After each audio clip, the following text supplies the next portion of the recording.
name is Rakshit, and I'll be sharing our experience with long-term clinical outcomes of type 1 keratoprosthesis. I have no financial interests. So we do understand that keratoprosthesis implantation is the last resort option for corneal blindness in cases in whom conventional keratoplasty is destined to fail. And Boston type 1 K-Pro is the most commonly used device with over 19,000 devices implanted worldwide as of data from nearly 5 years ago.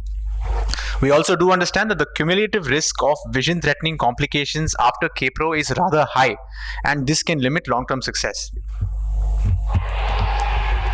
So, complications such as the sterile melt of the carrier graft, infectious ulcers, endophthalmitis, and glaucomatous optic disc atrophy can occur at any point during the course and threaten long-term outcomes in these patients. So the purpose of our study was to describe the clinical profile of cases of type 1 K-Pro that attained long-term anatomical and functional success. This was a retrospective case series wherein patients who retained the first K-Pro device and retained a best corrected visual acuity of 2200 or better at the last follow-up and had a minimum follow-up duration of 10 years were included. So we had 75 patients who underwent K-Pro surgery during the study period, and we were left with applying the inclusion criteria, having 12 patients who retained the first K-Pro device at 10 years with at least 10 years of follow-up with a visual acuity of 2200 or better. This was an EMR-based retrospective chart review where we got demographic and clinical data, statistical analysis by Microsoft Excel, and the results, we had 12 eyes of 12 patients. The median age at K-Pro surgery was 26 years and a median follow-up duration of 12 years. 3/4 of our patients were male. Of the indication of K-Pro was limbal stem cell deficiency in 2/3 of the cases and multiple failed grafts in 1/3. Among the cases that had limbal stem cell deficiency, chemical injuries were seen in half of these patients, and then one case each of aniridia, VKC, and xeroderma pigmentosa. And we had Boston K-Pro in 2/3 of the eyes, Oro K-Pro in 1/3, 2/3 was pseudophakic, 1/3 aphakic. And the mean initial visual acuity was hand motions, which improved to a mean final visual acuity of 20/50, with 7 of the 12 patients having a visual acuity of 20/40 or better. Among the complications, a visually significant retroprosthetic membrane was seen in half the patients, one of whom required a membranectomy via the pars plana route, and 5 who required YAG capsulotomy. Glaucoma, 2 patients had pre-existing glaucoma prior to K-Pro surgery, and 3/4 of the patients had glaucoma in some shape or form during the course of follow-up, half of whom required an Ahmed glaucoma valve implantation, one of whom received this before the K-Pro surgery, and 2 of whom required tube clearing in the follow-up period.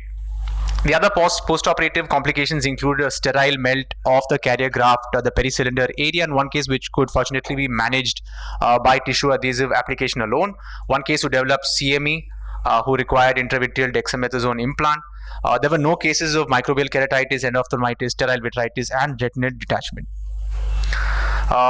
Continuous large diameter bandage contact lens use was seen at the last follow-up in 10 of the 12 patients. All patients received daily moxifloxacin eye drops 4 times a day as prophylaxis, and the BCLs were replaced every follow-up, which is about 2 to 3 months, and a single drop of povidone iodine 5% was instilled at each follow-up. We observed that all 12 of our patients who had this long-term retention had vascularization of the carrier graft. So typically in literature, long-term outcomes in K-Pros appear to signify a follow-up of about 5 or 7 years. These are some of the studies where they have included patients who have a longer duration of follow-up. Just to summarize these, we have patients who have anatomical success at 5 years in these studies, hovering about 75%, about 3/4 of the patients appear to retain. This is again different etiologies among these studies, and functional success of a vision of better than 20/200 in about half or more of these patients. So we do know that retention is the main issue and the main fear in K-Pro surgery. But if the patients do maintain to retain their K-Pro, then glaucoma becomes the most important complications. Sterile melts, microbial keratitis, endophthalmitis, and retinal detachment, as we have seen before, pose serious structural and functional consequences to the survival of these eyes. And it does literature is also in consensus that Kpro for multiple failed grafts performed better than for other indications, and this is something that's important because studies from the West generally have multiple failed grafts as more of an important indication for Kpro than here, where we do it more for limbal stem cell deficiency. So to conclude, select cases do seem to perform well with Kpro in the long term. Diligent follow-up, long-term bandage contact lens use, and vascularization of the carrier graft, and the absence of any serious complications do bode well for long-term Kpro retention. And aggressively managing glaucoma can preserve visual function. Thank you for patient listening. Was there any difference between the two types of Kpro as well as complications or results? No, there were no complications, and we also had a larger data set where we analyzed this. In 2015, we had a paper that compared the outcomes with Oro Kpro and Boston Kpro, and we found no significant differences with respect to retention or visual acuity.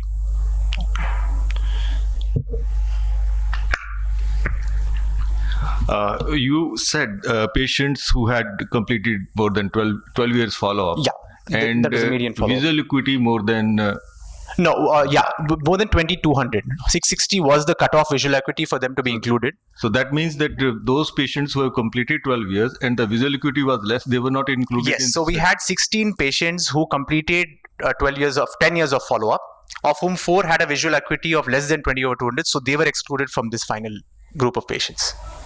But isn't it better that you could have shown us the whole profile and some non-parametric analysis, sort of like we do for graft survival, so that we know what happens to, like you pointed out, that multiple graft failures patients, they did better than, and other factors would have also come up there? Yes. So this is again a paper that is something that is a work in progress, where we're looking at these long-term cases and really comparing them head to head versus the cases that did not do as well or who did not retain the Kpro.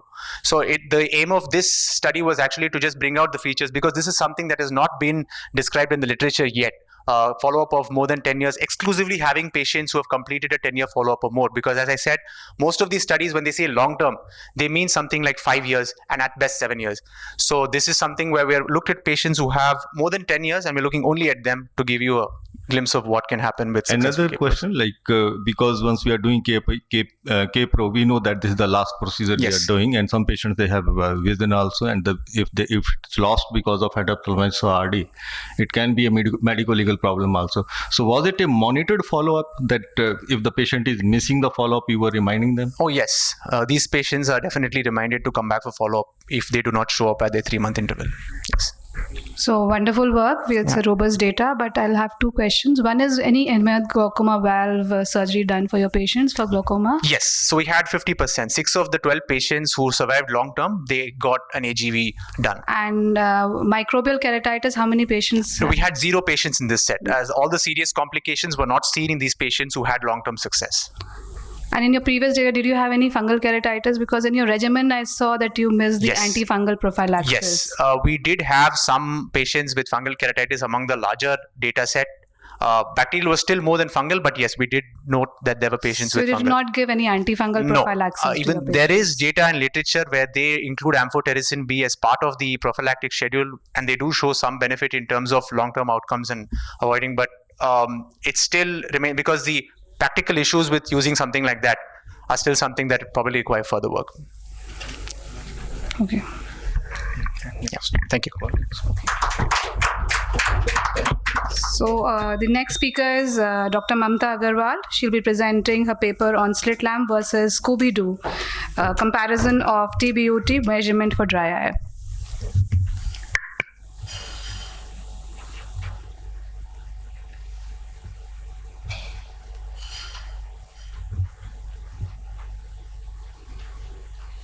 Good morning. I'll be talking on slit lamp versus Scooby-Doo, which is a comparison of T-BUT measurement in dry eye patients. What is dry eye? Dry eye is basically a multifactorial disease of the ocular surface characterized by loss of hemostasis of the tear film and accompanied by ocular symptoms in which the tear film instability and hyperosmolarity, ocular surface inflammation and damage, and neurosensory abnormalities play an etiological role. What is T-BUT? It is tear film breakup time. How do you measure it? You take a 2% standard fluorescent strip, place it over the inferior conjunctival fornix and stain the ocular surface. After the first normal blink, you wait till the appearance of the first black dot or spot. The time from the normal blink till the appearance of the first black spot or line is the T-BUT measurement. If it is less than 10 seconds, it is suspicious of dry eye. This is an article taken from IGO where we have used the same device, which is Scooby, a smartphone co-edit cobalt blue photography. These are the materials used to prepare it. We take a chart paper, double-sided tape, cobalt blue filter, intraocular lens, hole puncture, scalpel, and a ruler. How do you make it? You take a black chart paper. With a ruler, you measure 1 into 8 centimeters. Mark it over the black chart paper and cut this measurement. This 1 into 8 centimeter is then divided into 3 parts, 2 centimeters apart. This central 3 into 5 centimeter area, we place a double-sided tape over it. And then you measure the distance between the center of the camera and the center of the flashlight, which is usually 1 centimeter for most of the phones, and mark it over the black chart paper. You make 2 punch holes over the marked area, and the upper 2 centimeter of the chart paper is folded.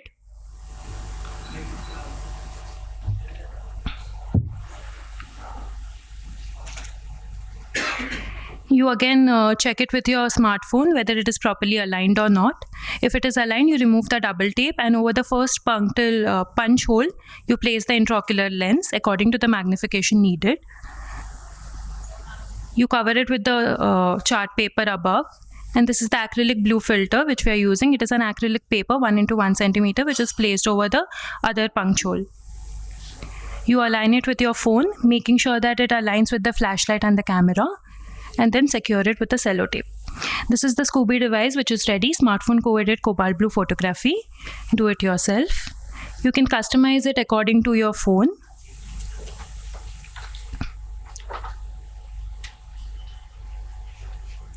Now, what was this study about? It was basically done to study the efficacy and repeatability of the Scooby for the measurement of T-BUT. It was a prospective comparative randomized study done in 320 eyes over a period of 4 months in all the patients coming to the OPD with or without dry eye symptoms after taking an informed written consent from them. We used OnePlus phone here. The cost of making of this device was $300, and it can be customized according to any smartphone. How do you do it? You take a 2% fluorescent strip, impregnate with non-preserved saline, and place it over the lower conjunctival fornix.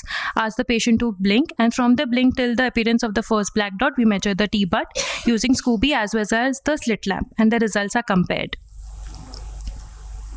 This is a video. The first video is just showing the appearance of the first black dot or line, as you can see here. After the first blink, we are waiting for the appearance of the first black or dot line. Both these videos were taken using the Scooby device.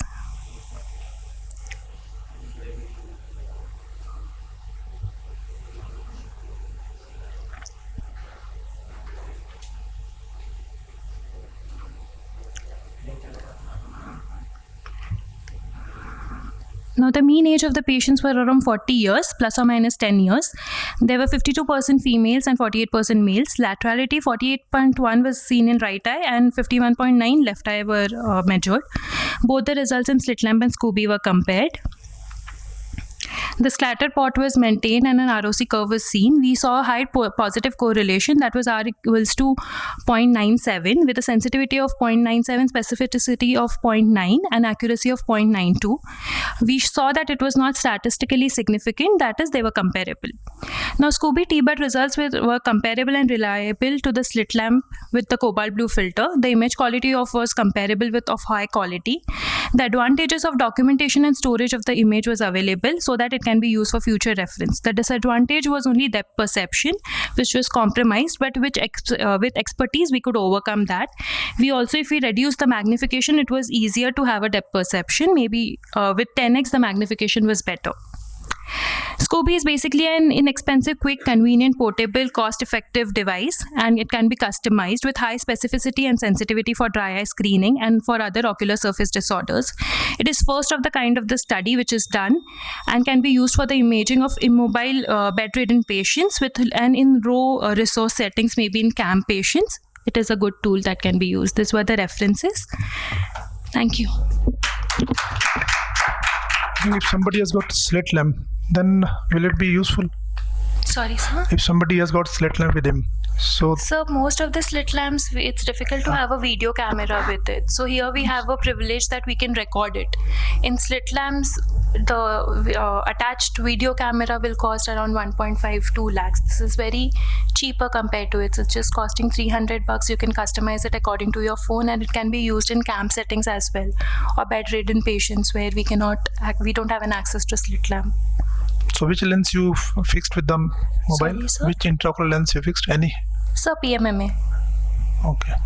rigid PMMA lens, sir. Has this device been already described in the literature? Yes, so it's described by my mentor only. It was published in IGO. The device was, we had first used it only to take the anterior segment pictures. It's the same device. Study It's the same device used here, by which the has been same published. person. Yes, sir. By the same person, the same device, but there was no study. We had only taken pictures earlier, which is published. We tried to do a study and measure it, like a comparison with the slit lamp was not done earlier. Another thing, like in routine tear film breakup time, you use like strip. You use solution for the Scooby or So same thing. Same thing. Same thing. strip only? Strip only, sir. Okay. So in fact, any anterior segment photography can be done by this Yes, sir. in that way. Yes. Good. Very good. It's not the original idea. Already has been published. So once it is published, it's just. So the published had only the anterior segment pictures. It's by the same person, but we didn't do a study at that time. Comparison was not done and no measurement was taken. Just the slit lamp. No, video recording was not Initially, done. it was sir. only still photography. Yeah, it was just still photography. The corneal images were just taken. So. Thank you.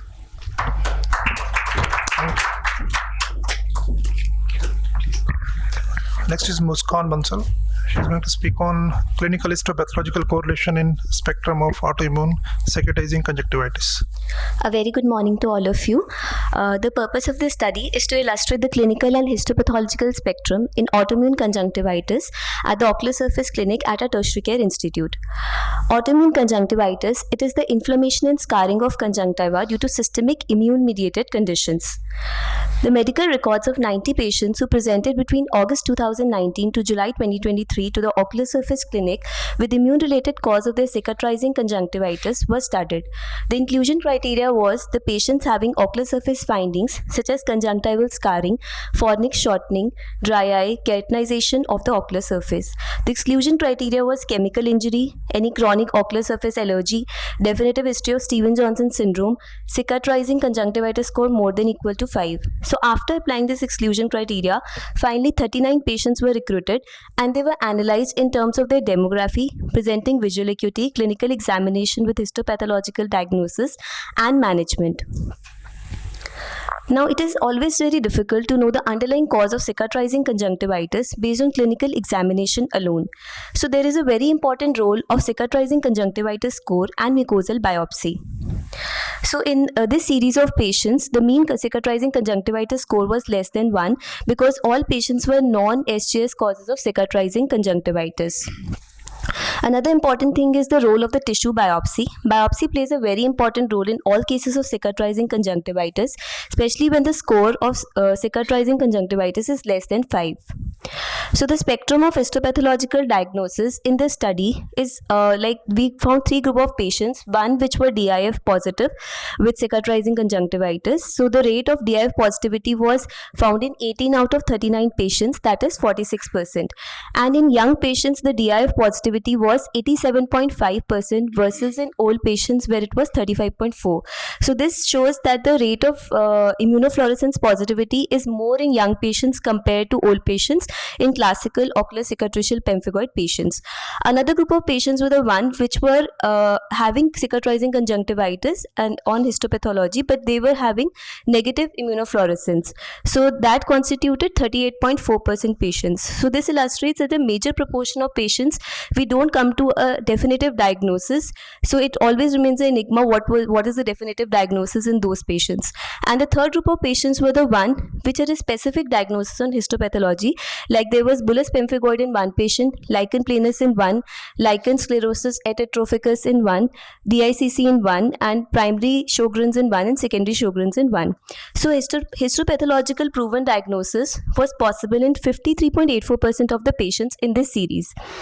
So I'm illustrating some examples, giving some examples to show the spectrum of clinical and histopathological diagnosis in cicatrizing conjunctivitis. So this is a 79-year-old female who presented with features of cicatrizing conjunctivitis. Like we can see, there is conjunctival congestion with some subconjunctival fibrosis and phonic shortening in the right eye. Similarly, in the left eye, we can appreciate a symblepharon in the upper right photograph. But on histopathology, this patient came out to be lichen planus with a negative immunofluorescence. Second patient, this is a 53-year-old female. She presented with keratinization of the ocular surface in the right eye with corneal opacification along with symblepharon. But in the left eye, the presentation was mild with only subconjunctival fibrosis. So this patient on histopathology was diagnosed to be classical ocular cicatricial pemphigoid with DIF positivity. As we can see, the hyperfluorescence at the dermoepidermal junction. This is a third patient. He is a 24-year-old male, and this patient was initially diagnosed as acanthamoeba keratitis. As we can see in the right eye, there was a ring infiltrates and there was corneal opacification. Also, there was some lid margin keratinization with the subconjunctival fibrosis. Similarly, in the left eye, there was corneal opacification. So this patient was diagnosed as ocular cicatricial pemphigoid on histopathology and DIF was positive. This is another patient who also presented with the similar features, but the patient was diagnosed to be Sjogren's syndrome. So the interpretation of this study is that histopathology shows spectrum of autoimmune diseases such as mucous membrane pemphigoid, bullous pemphigoid, primary and secondary Sjogren, lichen planus, lichen atrophicus, and erythema nodosum. In our series, like we see lichen planus, usually it has a milder presentation compared to classical OCP, and OCP can present from young age to old. Previously, it was thought to be primarily a disease of elderly, and OCP has more severe presentation in young patients. There is more angry looking and fulminant presentation in young patients. And the biopsy positivity rate is less in advanced stage of the disease, and it is also found that the biopsy positivity rate is more in young age compared to old age. Like we saw that in our patients, it was 87.5% in young age compared to 35.4% in the old patients. So the limitation of the study is that it is a retrospective study with a small sample size because of the rarity of the disease. To conclude, conjunctival biopsy and immunohistochemistry plays a pivotal role in diagnosing the underlying cause of cicatrizing conjunctivitis, and early diagnosis with biopsy and timely management, especially in those patients who have a early disease or younger age, can save these patients from blindness. Thank you. Thank you, Dr. Muskan, for excellent presentation.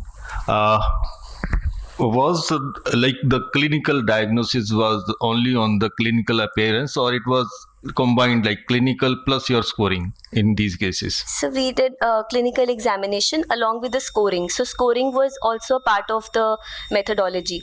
So we had included only those patients who had the score less than 5. So basically we had excluded all those patients who had more than 5. That is the patients with Stevens-Johnson syndrome. So and for biopsy purpose, it was mainly the conjunctival biopsy or the oral mucosal biopsy? So it was some patients, like as the diagnostic criteria states, that it is not necessary that conjunctival biopsy, either oral biopsy or conjunctival, in some patients even genital mucosa biopsy. So it was done in collaboration with the dermatologist. So it is not necessary that only conjunctival biopsy was taken. No, I am asking, you see, if you do only conjunctival biopsy versus if you do oral biopsy, it's a separate. But if you combine the two, probably So it was in some patients both was done, but like in some patients the test came positive after maybe second biopsy or even on the third biopsy. But if the patient has already got positivity on the oral mucosal biopsy, then we don't go ahead with conjunctival biopsy. Okay. And the other thing is that, like the patient you showed, where in one eye it was advanced OCP, the other eye it was less advanced. In both eyes, conjunctival biopsy was positive, or it was in one eye? So in our patients, we usually take conjunctival biopsy from the eye, which is lesser in severity. So all your patients were on before coming to you, they were on treatment, or they were fresh patients for biopsy? Mostly the patients, they were not on any specific treatment, like the patient were not diagnosed to be already cicatricial pemphigoid, or any proper treatment was not given to most of the patients. Like no proper diagnosis was made previously, and they were just on conservative treatment like lubricants from outside. So I want to know, what is the study duration? Like from when From to when? 2019 to 2023. And you say it's retrospective in nature. Yes, ma'am. So all the biopsies and all and the conjunctival scoring is standard of care. How did you retrieve the data? Ma'am, like we had some patients cicatrizing conjunctivitis score, we had filled the performer previously only from, like, there is a specific performer given from LVPI Institute only. So that performer we had taken, and based on that, the score is also given by Schanberg et al. In that study. So was the data available, or you called the patient and then filled up the data later? Ma'am, the score was calculated later on. Yes, because Yes, it's ma'am. not a standard of Yes. care, the conjunctival scoring and doing a biopsy from the milder. It was calculated later on, so I had called all those patients again and did this analysis. Okay. Thank you. Next blood.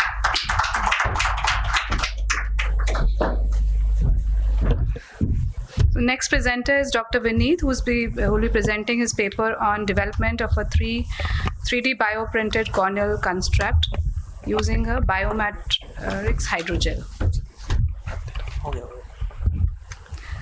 Biomimetic hydrogel. इस पर ठीक है नहीं इसको of नहीं करना इसे okay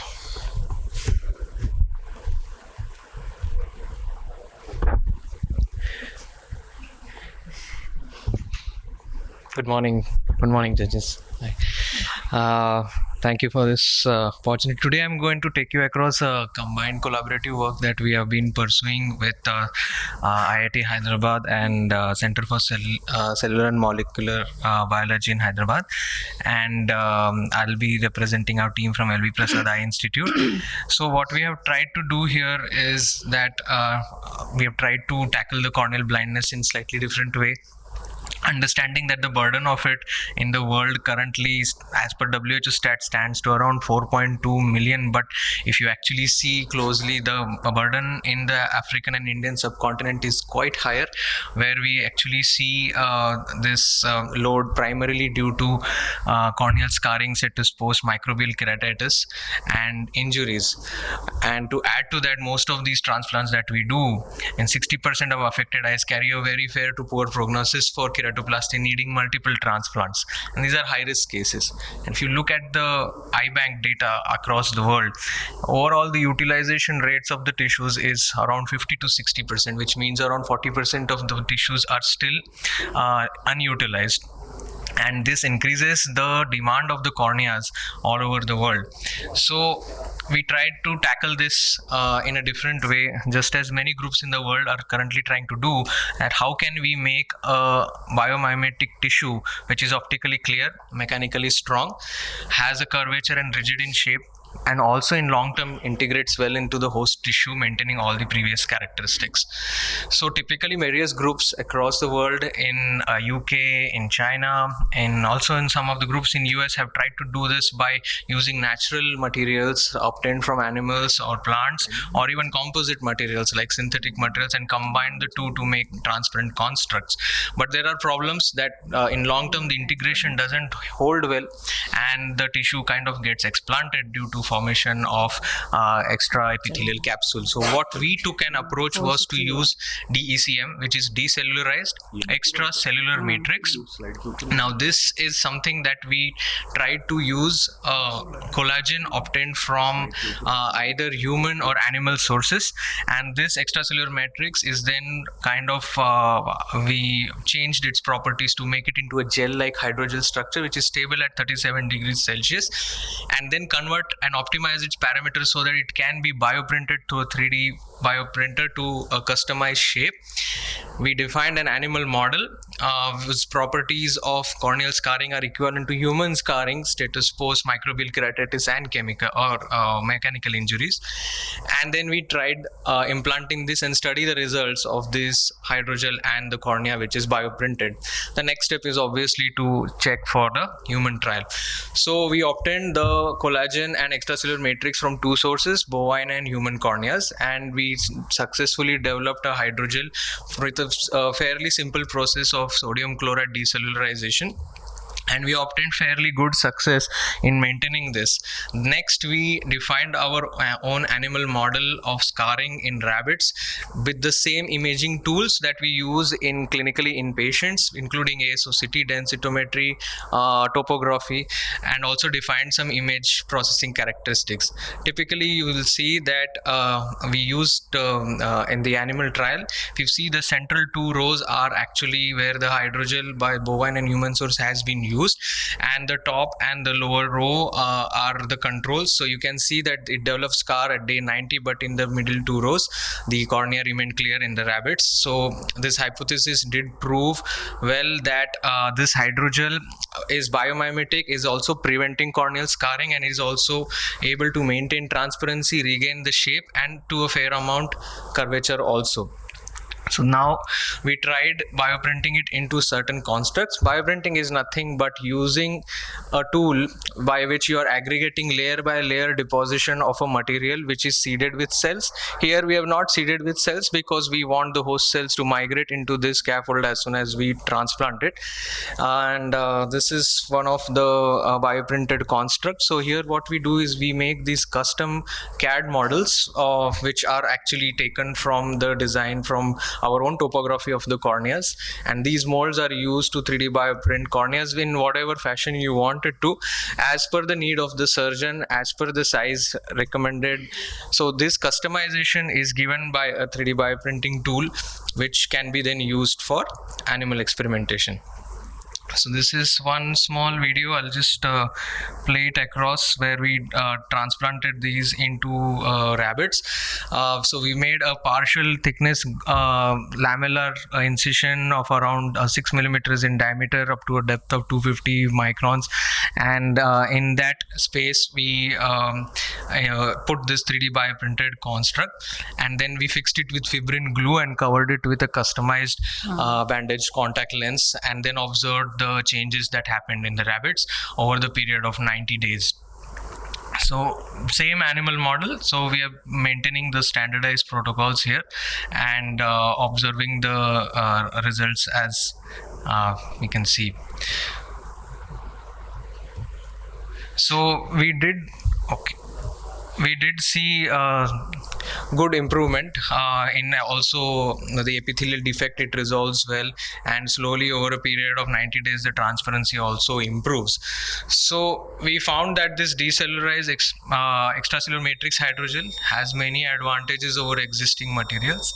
It is easy to administer clinically, and it is also able to withstand myofibrillous transdifferentiation, which keeps it transparent. Thank you.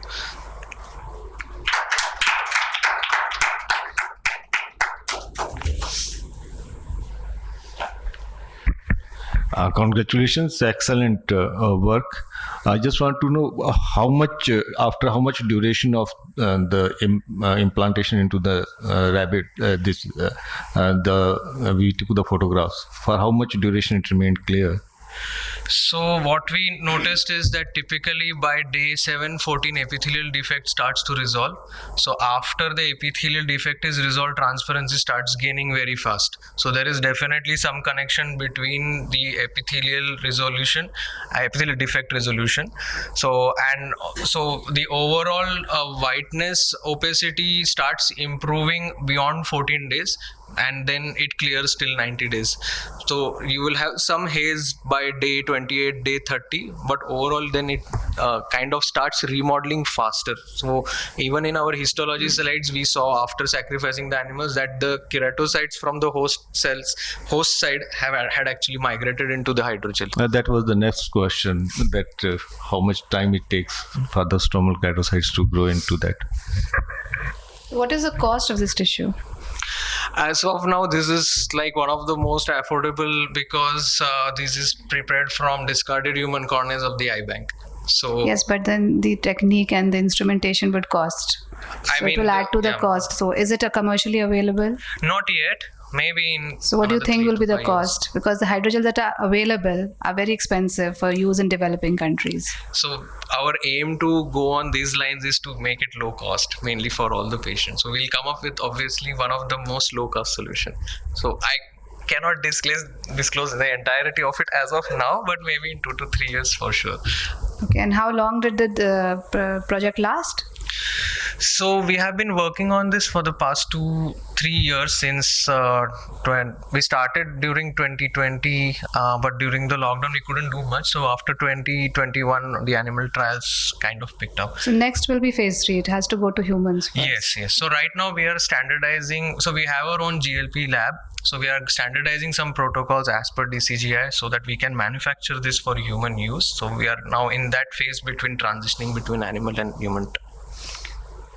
How is it different from other trials? Like I think this material has been studied already also. Yes. So how is it different from those studies? So typically other groups have tried gelatin methacrylate and other alginate sources. So they are good. They use artificial cross-linkers. We will also try the same. What happens is that the early results, it's very transparent when they make it. But when you transplant it into and see the long-term remodeling, sometimes the epithelium doesn't grow well. It goes beneath these constructs, separates it from the stroma. There is remodeling doesn't happen. And then an external capsule takes over and then there will be vascularization. So this is why we felt that something which is native to that tissue, like cornea itself, so that actually helped in identifying this tissue.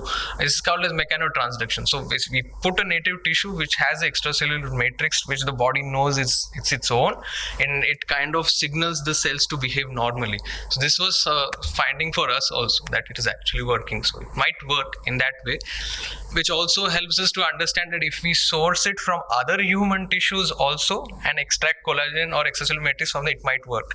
So that is also being done. The Yes. human tissue is being used, and Yes. in fact, rabbit eyes have been proven. It's been done by Dr. Radhika also. Yes. And she started transplanting in humans also. Yes. So I think a lot of groups working on the same thing. So let's see what happens. Okay.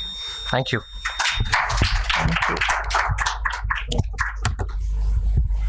Mr. Dr. Pranita Satareshi. This topic is clinical profile of patients presenting with total limbal stem cell deficiency post-ocular burns.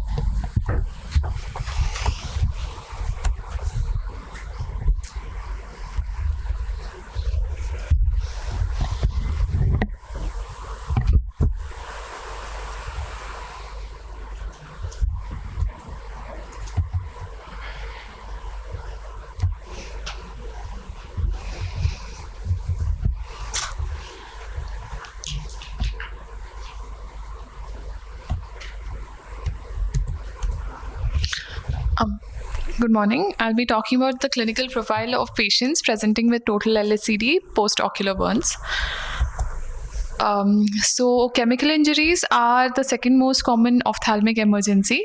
So LSCD would be an ensuing complication, and the severity of this LSCD is dependent on multiple factors like the nature of the chemical agent, the duration of contact with the ocular surface, and the initial treatment given at the site of injury and at the initial hospital visit. So our goal would be to stabilize of any intervention would be to stabilize the ocular surface and visually rehabilitate the patient. So the objectives of our study was to describe the clinical profile of the patients presenting with total LSCD post-ocular burns and to assess the number of surgical interventions required to stabilize this ocular surface and its visual outcome. It was a retrospective study that that took the medical records of patients that presented with total LSCD post-ocular burns to LV Prasad Eye Institute from March 2016 to May 2022.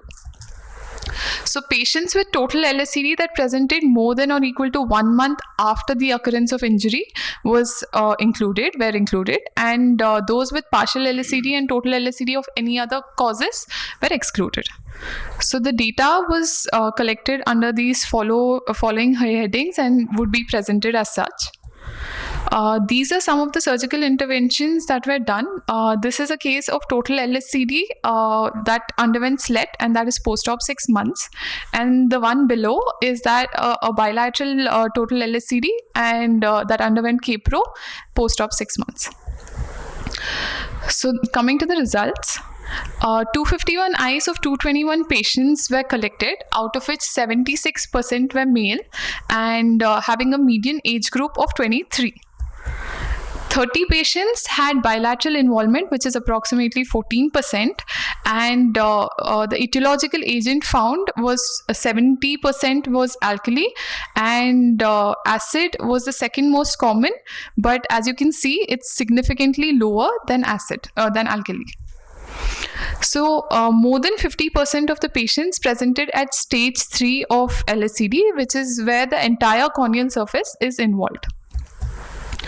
Out of these patients, 76% were surgically intervened, and of these patients, 40% had no prior surgical intervention when they presented to us. 45% had undergone amniotic membrane transplantation, and a small proportion of foreign body removal and SLET elsewhere. So the reconstructive procedures that we performed were mostly conjunctival autograft and symblepharon release at 48 and 45%, and repeat amniotic membrane was done in about 32% of the patients, and eyelid procedures, which included tarsorrhaphy and eyelid reconstruction, was done around in 26% patients. So SLET, that is simple limbal epithelial transplant, and conjunctival limbal autograft was done in 66% patients, out of which 63% were well epithelialized ocular surface, and the others were resulted in partial LSCD or a failed SLET, which is total LSCD. So this is a table of patients that had undergone visual rehabilitation, out of which 70% were not visually rehabilitated. So why is that? Out of these patients, the salvageable eyes were 62% and the unsalvageable 38%. The ones that were salvageable, out of these, 57% were unwilling for surgical intervention. So coming to the outcomes, the pre-op best corrected visual acuity was Snellen's hand movements, the median, and the final best corrected visual acuity was 20/320. So a median duration of follow-up amongst these patients were 12 months and the number of visits being 7. The surgical interventions per patient was a median of 2. So a study that was conducted in the US showed that in 738 eyes of 434 patients, that bilateral LSCD was found in 70% patients, where congenital aniridia was the most common, followed by chemical injuries. A study conducted in India, which was a retrospective study of 1331 patients, showed that both unilateral and bilateral LSCD had the most common cause being ocular surface burns. So another study which included 2147 patients, out of which 67 were found to have total LSCD, that is 3% that necessitated limbal stem cell transplantation. Another study which was conducted in the UK showed that it was a prospective study which extrapolated their data of the patients presenting to emergency and applied it to the overall population, and considering their population was 64.6 million, they said that 148 new cases every year presented with LSCD and needed SLET. So to conclude, total LSCD affects mostly younger patients. The alkali burns are more common for total LSCD. 9% of these patients were not advised surgical intervention because of poor prognosis, and the visual outcome post LSCD is all post surgical intervention of these patients is still suboptimal. So the main aim should be on early intervention and prevention strategies rather than salvaging what is left of the eye.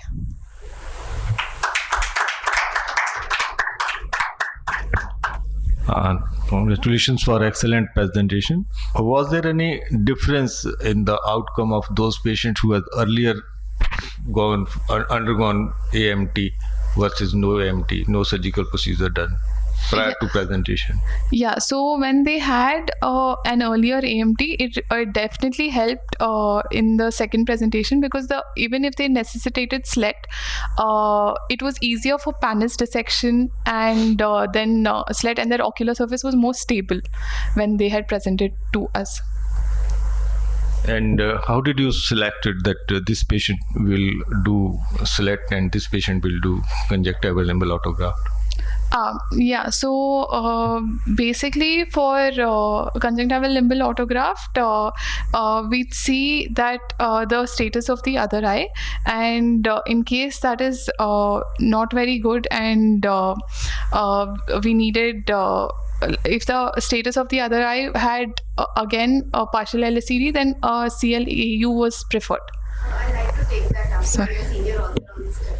So, in eyes where the patient had total LSCD with adjacent symplectron in only one area, those eyes we do tend to go for a CLAU. But in patients who have multifocal areas of symplectron, we prefer SLET with CHE, because it's not possible to use one area of CHE because there will be recurrence in other areas. You said 38% eyes could not be salvaged. So what are the reasons for those conditions? What are those conditions?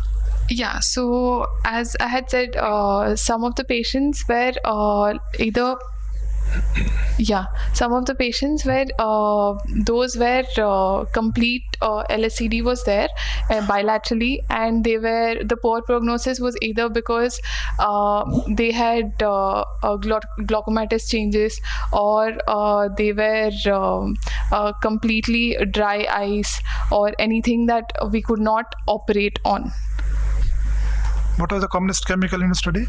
Sorry? Commonest chemical in your studies? Yeah, so the commonest chemical that was found in our study, the majority was found to be tuna injuries, which was calcium hydroxide. Thank you.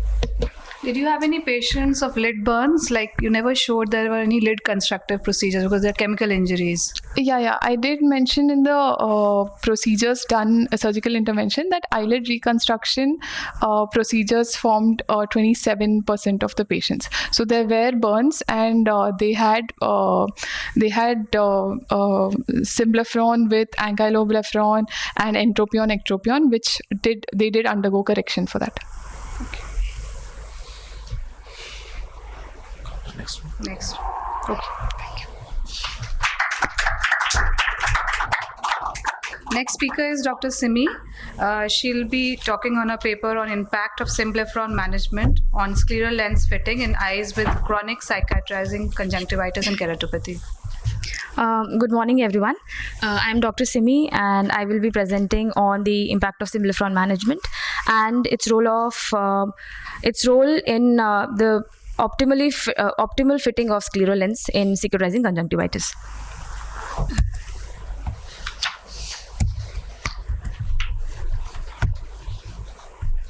Yes.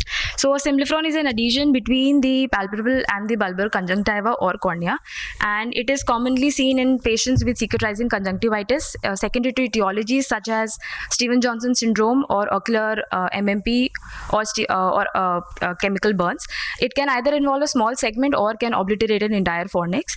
In some patients, either it can have no clinical significance, but in others, it can affect the health of the ocular surface by causing reduction of the tear reservoir, interruption of the tear flow and the tear spread, blink-related microtrauma because of irregular tarsal surface, cicatricial entropion, or limitation of the ocular motility. There are a lot of classification system that has been given in the literature, which includes the ones given by Foster et al., Mondino et al., and Taubers et al. All of these grading systems were devised particularly to assess the progression of the cicatrization in patients with ocular cicatricial pemphigoid. The surgical management includes the release of the cicatrix along with the use of a tissue substitute to cover the defect of the conjunctiva, either with the tissue substitute such as amniotic membrane graft, conjunctival autograft, nasal or mucosal autograft. And this can have an additional steps like use of conformers, simplifron rings, silicone sheet implants, or application of mitomycin C and beta irradiation to reduce the recurrence and readhesion of this simplifron. There are literature that shows the use of amniotic membrane grafts in patients with simplifron to release it and cause and eventually leading to fornix reformation. But there are variable outcomes, particularly in patients with cicatrizing conjunctivitis or in OCP. Amniotic membrane grafting has led to failure. So a combination has been mentioned, like use of mitomycin C along with oral mucosal transplant or a conjunctival graft to improve the outcome in these patients. Kirka et al. Has recently given a new classification system where they included the length, the width, and the inflammatory activity of the simplifron, and they devised this to help in deciding the surgical strategy for the simplifron management. For grade 1 and grade 2 simplifron, the surgical management included cicatrix slices along with M1 membrane transplant with or without anchoring sutures, while grade 3 and grade 4 simplifron, where the residual conjunctiva was not sufficient enough to cover the conjunctival defect, the cicatrix slices along with amniotic membrane transplant was not enough, and it had a successful outcome only in 71% of patients, which can be improved to 100% when it was when conjunctival autograft or mucosal graft was used in addition to the main procedure. So a surface reconstruction is needed along with a simplifron release to ensure visual rehabilitation to these patients, either in the form of keratoplasty, keratoprosthesis, or by giving a stable, optimally fitted scleral lenses. We analyze the importance of the simplifron management and ocular surface reconstruction for an optimally fitted scleral lens in these patients with chronic cicatrizing conjunctivitis. We retrospectively looked at the medical records of these patients who had cicatrizing conjunctivitis, had undergone a simplifron release, and were sent for a scleral lens fitting in the contact lens clinic. The primary outcome was the improvement in best corrected visual acuity post scleral lens fit, while the secondary outcome was the greatest extent of the bare sclera, which was formed after the simplifron release with respect to the limbus to achieve an optimally fitted scleral lens. We found that the most common etiology in our group was the patients with Stevens-Johnson syndrome, which was followed by chemical injury. And the most commonly involved sector was superior and the supratemporal sectors. In 93% of the patients, the simplifron involved the limbus. And the median interval between the simplifron release and the contact lens trial was noted to be 15 weeks. The best corrected visual acuity improved from logMAR 1.5 to 1.2, and the greatest extent of the recessed conjunctiva leading to a bare sclera with respect to limbus was noted to be 3 millimeters. Of the 32 eyes, we found that 25 eyes had no recurrence, of which 20 eyes had MMG used as a tissue substitute. Also, in patients, the remaining patients were the 7 patients where there was recurrence noted. All the 7 had AMG used as a tissue substitute, and the patients where conjunctival autograft or mucosal autograft was used, none of them had recurrence. The mean follow-up was 1.4 years, and the recurrence time after simplifron release was noted to be 9.2 months. The scleral lens, as we all know, is a large diameter lenses which land on the sclera, and the haptics are the landing zone, which need no simplifron so that it does not interfere with the apposition of the lens landing with the underlying scleral surface. Otherwise, it can cause accumulation of debris in the fluid reservoir responsible for midday fogging, which leads to decreased vision after insertion of the lens, or the trapping of the air bubble in the vault leading to reduced visual acuity and desiccation of the corneal surface. Or worse, if the edge lift is significant enough, it can make the lens to fall off. So the options of customization of these lenses are though available, but it demands experienced practitioners or costly devices which can limit their availability. In the present study, we found that 93% of the patients had the simplifron involving the limbus, while after the simplifron release, the patients were successfully fitted with scleral lens after the recession, where the recession was noted to be 3 mm away from the limbus. So in conclusion, I would like to say that limbus involvement in symblepharon is an indicator for us to take up the patient for surgery first and then send for scleral lens trial. And intraoperatively, we should target for a 3 mm bare sclera before as the end point before we send the patient for scleral lens trial. Thank you.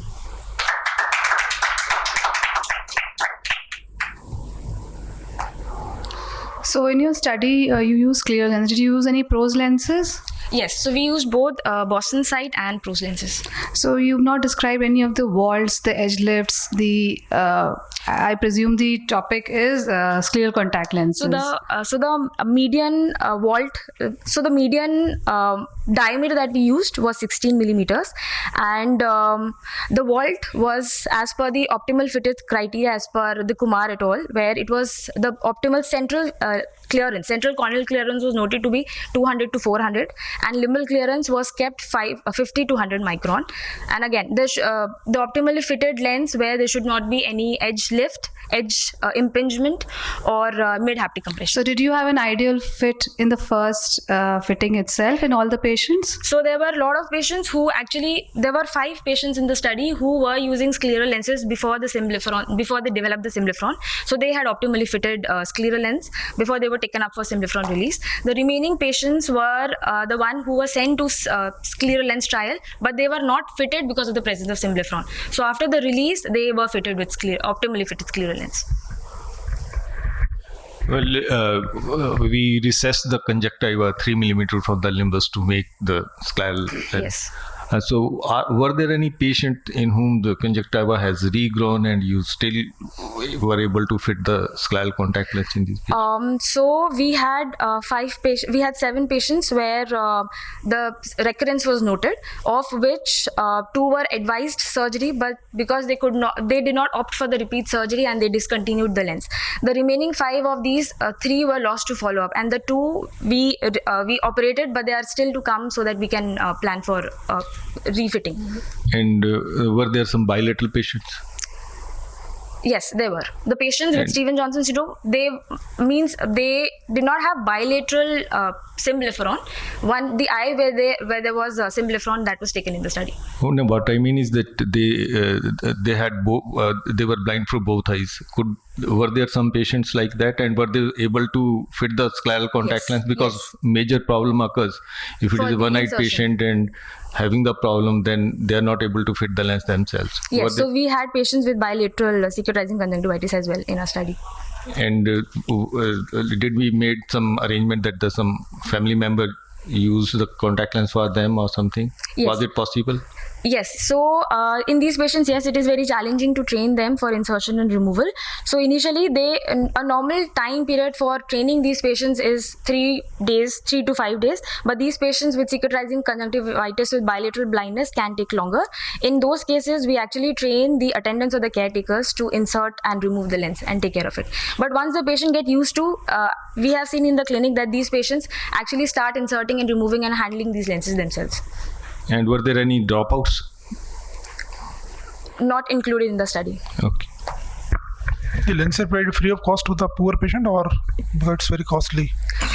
So yes, the patients who were not able to afford, they were given the lenses free of cost. Any complication because of these lenses you notice? Not in the study period of 1.4 years. All tolerated very well. Yes. Thank you. Thank you. Any complications you saw in your patients? No. Not in the follow-up period. No. Okay. And there was limbal stem cell deficiency in all these patients? Yes.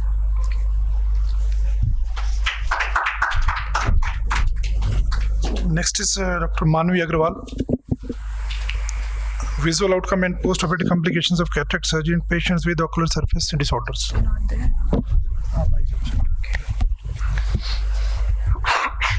Good morning. At the outset, I would like to thank the organizers for providing me with the opportunity to present our work.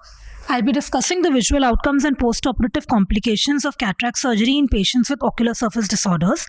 As we all know, performing cataract surgery in such patients is very challenging. There are preoperative considerations for making the patient suitable for performing a cataract surgery. Intraoperatively, performing cataract surgery is difficult because of the corneal scarring vascularization. the conjunctival inflammation and phoneal shortening. And post-operatively, the control of the inflammation is very important to make the eyes suitable and to avoid the vision to drop from the preoperative levels.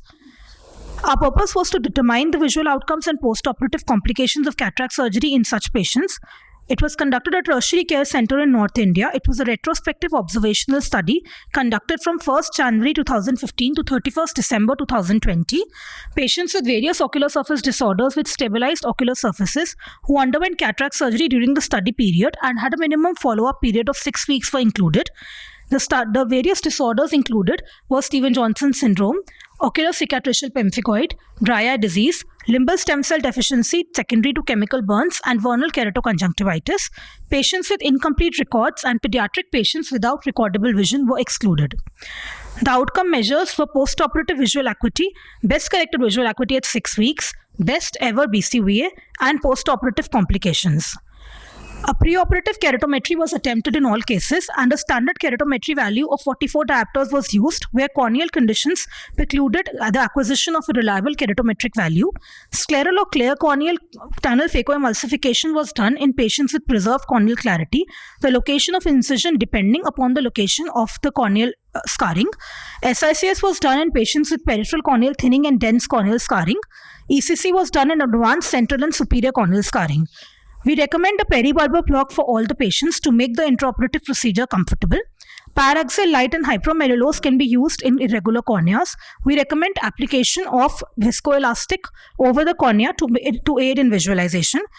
CCC was attempted in all cases, but can opener and envelope techniques were used wherever required. Posterior chamber IOL implantation was aimed for, and optical iridectomy was done wherever required. Interrupted 10-0 nylon sutures ensured secure wound closure.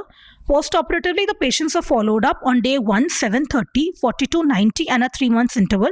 Antibiotic drops were prescribed 4 times a day for a week, and topical steroids were also prescribed, tapered over 6 weeks. Patients were prescribed copious amount of preservative-free lubrication. Preoperative immunosuppressants were continued, and additional immunosuppressants were added wherever required. Statistical analysis was done. These are the demographic details of the study subjects and the distribution of the various ocular surface disorders that we saw.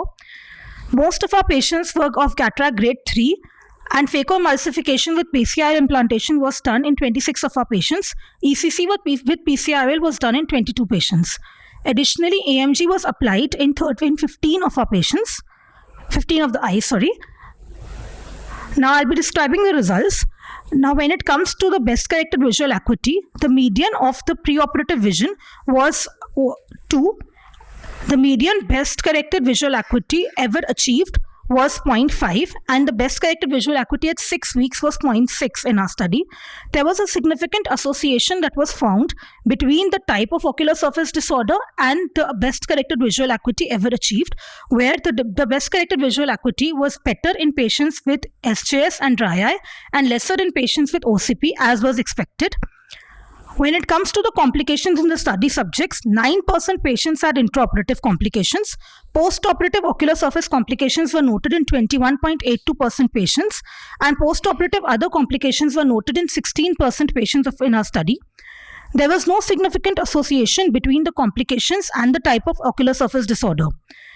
When we compared our study with the previously conducted studies in the literature, when it comes to SJS, our data was comparable to the results that were found in other studies. In OCP, although the data was less, the number of eyes that were taken were less, so it was not statistically significant, but the improvement in BCVA was found to be more in comparison to the other studies, and there was no ocular surface breakdown noted in any of our patients. This could be because the patients that we had taken were firstly, most of our patients were having OCP of stage 3 or less. Secondly, we ensured that there was preoperative immunosuppression that was done in all the patients. And thirdly, the patients were more closely followed up, and wherever required, immunosuppression was added. In dry eye disease, the data was comparable, and so was in chemical injury and VKC. The strength of the study was that possibly it is the most extensive series of patients with multiple ocular surface disorders who underwent cataract surgery, and the results have been compared with each disorder. We have described the preoperative, intraoperative, and postoperative considerations in such patients, and the association of the improvement in BCVA with the type of ocular surface disorder has been described. Maximum improvement was noted in patients with dry eye disease and SJS, and least in OCP. The limitations are the retrospective nature and the variable sample size. I would conclude by saying that an early cataract surgery is recommended for visually significant cataract after ocular surface rehabilitation and for treating associated sequelae. Appropriate cataract management in these eyes can be visually rewarding. Thank you. I think should we recommend SICs in these patients? Like, So SICS is not preferred. Phacoemulsification is you the did surgery of SICs choice. in few patients. Sorry, How many patients SICs you wrote? Na? How many so we patients had done underwent in 4 eyes. We had done SICS. So any reason for that? Otherwise, we should have small phaco will be the best. So wherever there was the corneal visibility was an issue, then and the cataract grade was more, there SICS was done. But we had preferred doing phacoemulsification in most of our patients. Were there any patients who have like improvement initially and then they worsened? Yes, sir. There were patients in which the visual acuity, in most of our patients, especially in SJS, we noted that there was an improvement in visual acuity in the immediate postoperative period and a further drop later on. At 4 weeks, the median visual acuity improved till 0.5, and at 6 weeks, it dropped till 0.6 logmar. That was because of the continued ocular surface inflammation and the scarring that took place. And were there patients with autoimmune disorders in dry eye group?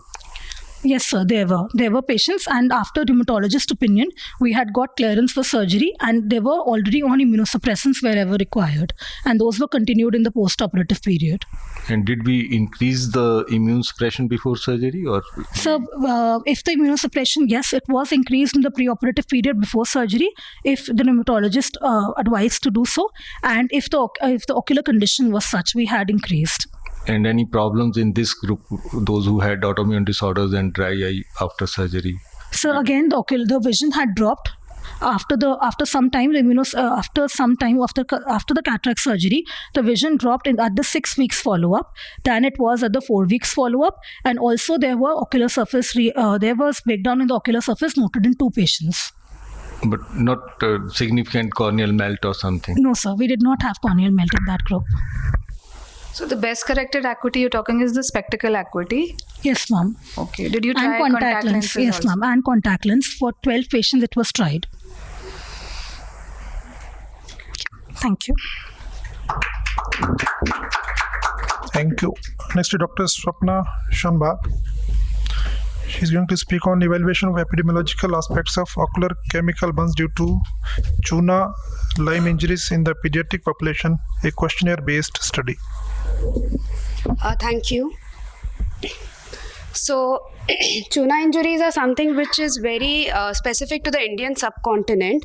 Chuna is used as an additive in betel nut because what Chuna does is it causes abrasion in the oral mucosa, thus increasing the uptake of the tobacco. So, Chuna is available in packets or tubes, and many people use it in predominantly in our rural population. So a warning about the dangers of Chuna packets. This publication was a small letter to the editor which was published from RP Center in 2003 about how Chuna is known to cause ocular burns, especially in the pediatric population.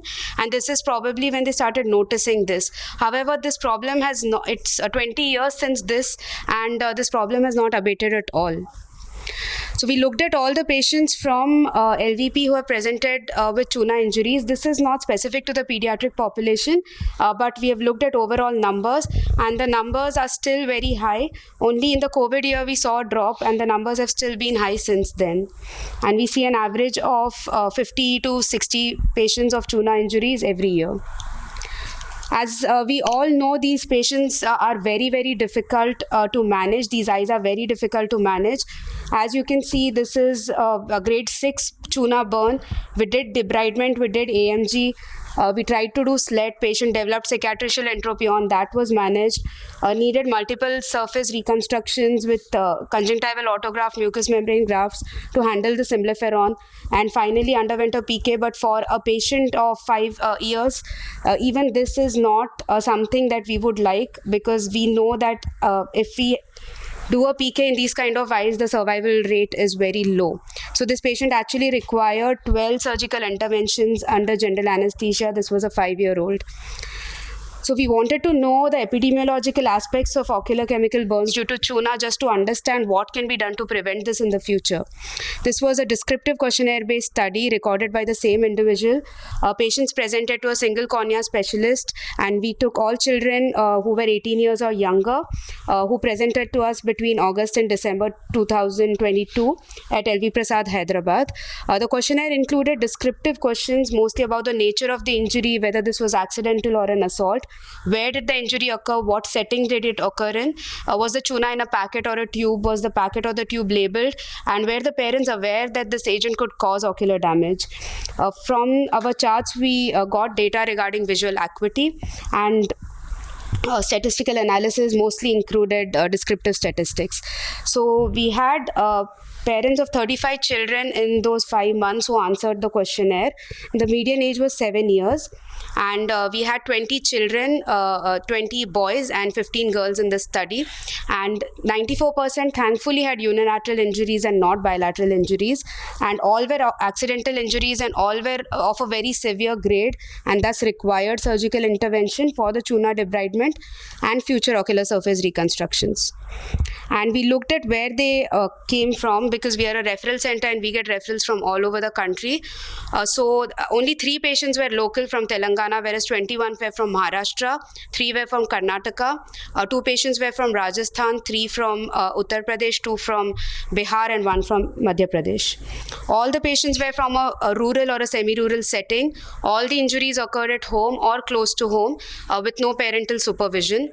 And as you can see here, 18 of these tuna injuries occurred within the home, because tuna was stored in a way which was not very safe, and the child had access to tuna. 15 occurred outside the home where the child was playing, and out of this 15, actually the tuna was discarded in garbage bins and around the garbage bins, and that's where the children got the tuna from, and they started playing with it and had this tuna burn. And 2 of these tuna burns occurred because the child was sent to buy tuna and started playing with it on the way back, and the tuna packet unfortunately burst. So a predominant amount, that is 83% of these patients, had injuries from tuna which was in a packet, which somehow, I think this packet starts, children start playing with the packet and it just bursts in their face. The tuna was noted in a tube in 17% patients, and labeling was present on only 2 packets. Out of 35 sets of parents, 54% were not aware of the harmful effects of tuna to the eye, whereas 46% who were aware were not aware of the type of damage or the severity of injury or the possible corneal blindness secondary to this. Out of the 37 eyes, we looked at the preoperative and the final postoperative visual acuity. Although there was significant visual improvement from counting finger close to face to 20/80, still 20/80 is not what we would want at the final postoperative visit. And it is important to understand that these eyes can never go back to normal, and the cornea will always have some amount of scarring. And there have been 2 papers in the last 20 years from RP Center about ocular injury from tuna packets. And the first paper had 25 eyes of 21 patients, and the rest of the findings were very similar to our study also. And also the latter paper, where they looked at chemical injuries only in the pediatric age group, where 134 patients were enrolled, and 66% of these had tuna injuries. And we published our own data from LVP earlier this year in IJO. And here again, what you see in light green is the alkali burn for each group, which is predominantly the most common etiology. So I would conclude by saying that ocular burns caused by tuna are very severe injuries. They require surgical intervention. More awareness is required regarding the deleterious effects of lyme to the eye, especially in a rural setting. And tuna should be kept in places that are inaccessible to the children, and safer packaging with labeling and warnings on the package is required. if we can ban Chuna, that would be ideal, but I don't think that's something that would happen. But we require a major policy change in this. Thank you. Did you ask about the initial treatment taken by all these children immediately after like, washing, sorry? etc.? That was done or not? Yes. So because most of these were very young children, they were 7 years old and they were in a rural setting, the initial treatment they got was not the best because they were uncooperative and the surgery was, they required general anesthesia even for the debridement and the General wash. washing with water, that was done or not? Washing with water was done for most of the patients. The parents were aware of this, but because the Chuna is a particulate matter that goes into the superior fornix for most of these children, just a wash would not suffice. And most of the local practitioners were not comfortable taking them under general anesthesia, so a lot of them were referred. One of the major problems is also late referral. By the time the Chuna has already caused a lot of damage, we have patients presenting even with corneal perforations. So what is the time duration on average before coming to you? So most of these patients have presented to us at an average duration of 3 to 4 months post the Chuna injury, which is not the Then they came with the not sequelae ideal only. at all. Because of which we require a lot more surgical interventions for these patients. Did you try the questionnaire in the general population or patients with not coming with Chuna injury? How's the awareness? So that is something that we are thinking of, because we are also planning to put up at least within our hospital, within our waiting halls, we are trying to put up posters saying that this is something that does cause damage, because a lot of our patients come from Maharashtra where Chuna use is very, very prevalent. So even this knowledge would be, I'm sure a lot of the general lay population would not be aware of this. So spreading awareness at least within our institutes would help. I feel that in addition to general population, we need to make our colleagues also, ophthalmologists, aware that this is one entity where you need to examine the child under anesthesia and exactly. do immediately what is required. And if you are Yes. not able to do, refer immediately rather than, because we have also seen here, and most of the Yes. time the damage occurs when the patient is in after 6 weeks, 8 weeks. So that's the problem. Yes, exactly. And in our demographic paper also, we found that most of these patients had Chuna in the superior fornix, and this was completely missed in the initial examination. Thank you so much. Thank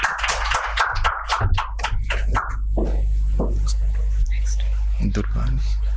Yeah, please.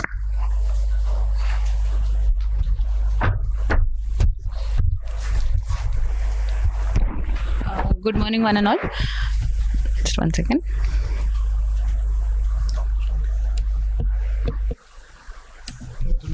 Yes. Durga Lakshmi. Yes, sir. Okay. Good morning, one and all. So today I'll be presenting and discussing about a novel biomarker-enabled targeted therapy in ocular surface disease.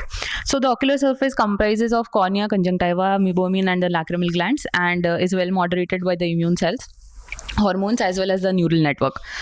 For a healthy optimal ocular surface, it is extremely important for the ocular surface epithelia and tear film to be healthy and adequate. So we'll be considering dry eye syndrome and MGD as a major part of our study. So the current diagnostic modalities for dry eye include dry eye questionnaires, checking the tear film instability using osmolarity measurement, fluorescence staining, etc., and imaging including meibography, confocal microscopy, interferometry, etc. So the burden of dry eye disease currently is now known to be highest in Asian population. The reduced quality of life because of it being a chronic pain syndrome is compared to patients with angina. Considering it as a major health concern, many of the patients respond to routine treatment. However, how do we answer the patients with non-responding dry eyes? And does a blanket treatment of lubricants and immunomodulators hold good for all the patients?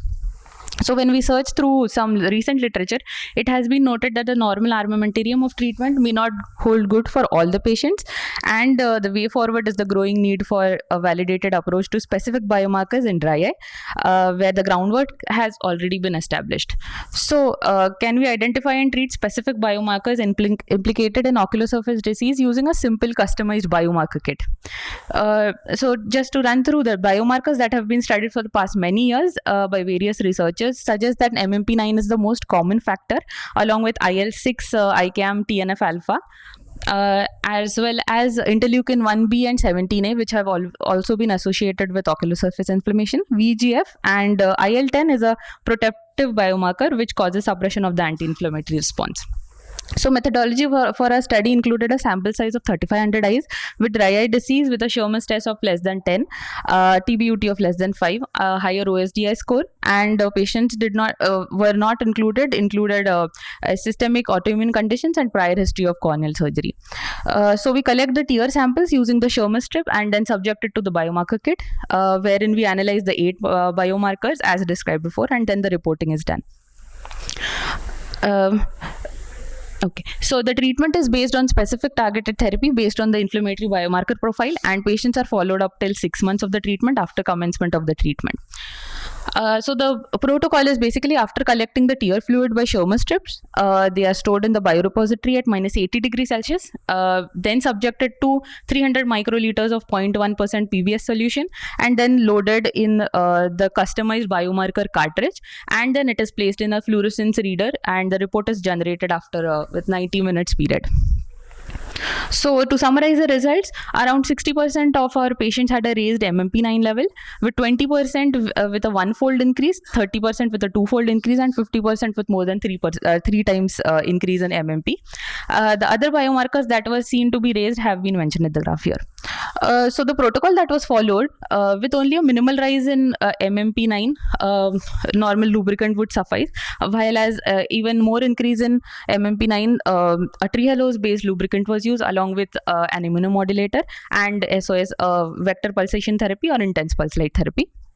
For in case of other biomarkers, specific biomarker guided therapy like lifitegrast was used, as well as intense pulse light therapy. To summarize our results, 82% of our patients responded well to the specific biomarker guided therapy and showed reduction in biomarker levels and clinical improvement in terms of reduced signs and symptoms, reduction of the OSDI score, shorter drug response, and lower treatment failure rate. So to conclude, the underlying cause of dry eye disease can be complex, diagnostic methods can be semi-arbitrary, and each patient is personalized treatment for each patient is important. So multi-marker protein profile can be actually used to tailor the treatment. So to conclude, the conventional therapy of dry eye disease consists of specific, non-specific medications, and the existing diagnostic modalities are subjective and non-quantitative. So the customization of treatment molecule to the aberrant biomarker is extremely important, and more economical management by avoidance of multiple drug therapy is important. So the BMP kit here may be used to discover and stratify specific abnormal biomarkers and treat them for inflammation as a targeted therapy. Thank you. The title of your presentation was Titrating and treating the ocular surface. Yes. So how did you apply that? So each and every patient was customized for the treatment, and according to the specific biomarkers that were elevated, we have treated according to that, sir. So that is why we have titrated and treated each and every patient according For to example, like patient who has like raised MMP9 level, he was put on immunomodulator. Yes. But did we So study after the? Yes, so after 6 months of the commencement of the therapy, we again recheck the biomarkers at 6 months, and then we check the reduction in the biomarkers as well as the clinical improvement. That you haven't presented. So I have just The follow-up. I've just mentioned that 82%. So what is the cost of the kit? So it is still not patented, ma'am. We are still under trial. So it's a highly costly affair to actually subject to a dry eye But patient. the thing is, it can actually. So do you have clinical implications of what you studied? How can a general practitioner actually apply it to their practice? Not everybody can go in for ELISA kits. Agree. So the thing is, there have been only single molecule that have been, like MMP9 has been studied by far, but this kit can actually calculate 8 biomarkers for a population of 16 patients at a time. I understand that. I'm just asking you the clinical implication. Do you have any clinical signs to show that you have inflammation? Do you have any clinical signs so you can tailor your treatment according to what is the clinical presentation of the patient rather than going in for ELISA? What I can say is, ma'am, anyways, we'll be checking the patient for a Sherman's test as well. So better to waste that tear fluid that we are checking. We can use it to analyze the biomarkers. And No, you're not understanding the question. I'm asking the clinical presentation. Suppose a patient has evaporative eye disease, has a correct, meibomian ma'am. So according to that, we can and a patient tailor. has aqueous deficiency. Will you treat that patient differently or in the same We can way? tailor the approach because So how will you tailor? so that's what. So in cases of MGD or along with an aqueous deficiency, we can give lubricants along with an intense pulse light therapy also. Doxycycline. Will your also can be done. lubricants change if the patient Yes. has meibomian Yes. gland dysfunctions? Which lubricant? So will you that give? depends on the type of profile the patient is showing. So which lubricant will you prefer? So that's what. In plain MMP9, we can go ahead with a plain CMC eye drops or a tree hellos based eye drop. I think what she's asking, I'm also same question, like clinical profile plus biomarker, both should be Sir, the so guiding that principle, is- or I it is only agree. the biomarker? I agree. So we need to evaluate the patient systemically as well. Yeah. So a complete comprehensive approach. The simple definitely. biomarker may not help. So that is just one We criteria. can We have to have increase. both the thing. Clinical, Yes. that is more important. Yes, We can't lose clinical judgment. No. So it is a adjunctive modality for that. Thank you. Thank you. Thank you so much.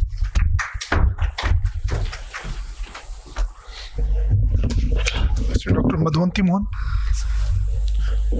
She's going to speak on aqueous deficiency dry eye in rheumatoid arthritis, a long-term large series analysis. Good morning, everyone. So, like Sir said, I'm going to be talking on aqueous deficiency dry eye and rheumatoid arthritis, a long-term large series analysis. No financial disclosures. Ocular manifestations of rheumatoid arthritis are a wide range of conditions, one of the most prevalent being aqueous deficiency dry eye. So ocular surface inflammation is multifactorial. It can result from a reduced tear secretion as well as underlying autoimmune disease. The treatment strategies are tailored based on severity of dry eye, with importance being given to tear supplementation and retention. So one way of retaining these tears in the eye is with the help of punctal cautery. So in our study, we characterize the clinical features and assess the management outcomes of aqueous deficiency dry eye, including punctal cautery for severe dry eyes. It was a retrospective analysis of medical records of patients with rheumatoid arthritis over a period of 10 years from January 2012 to December 2022.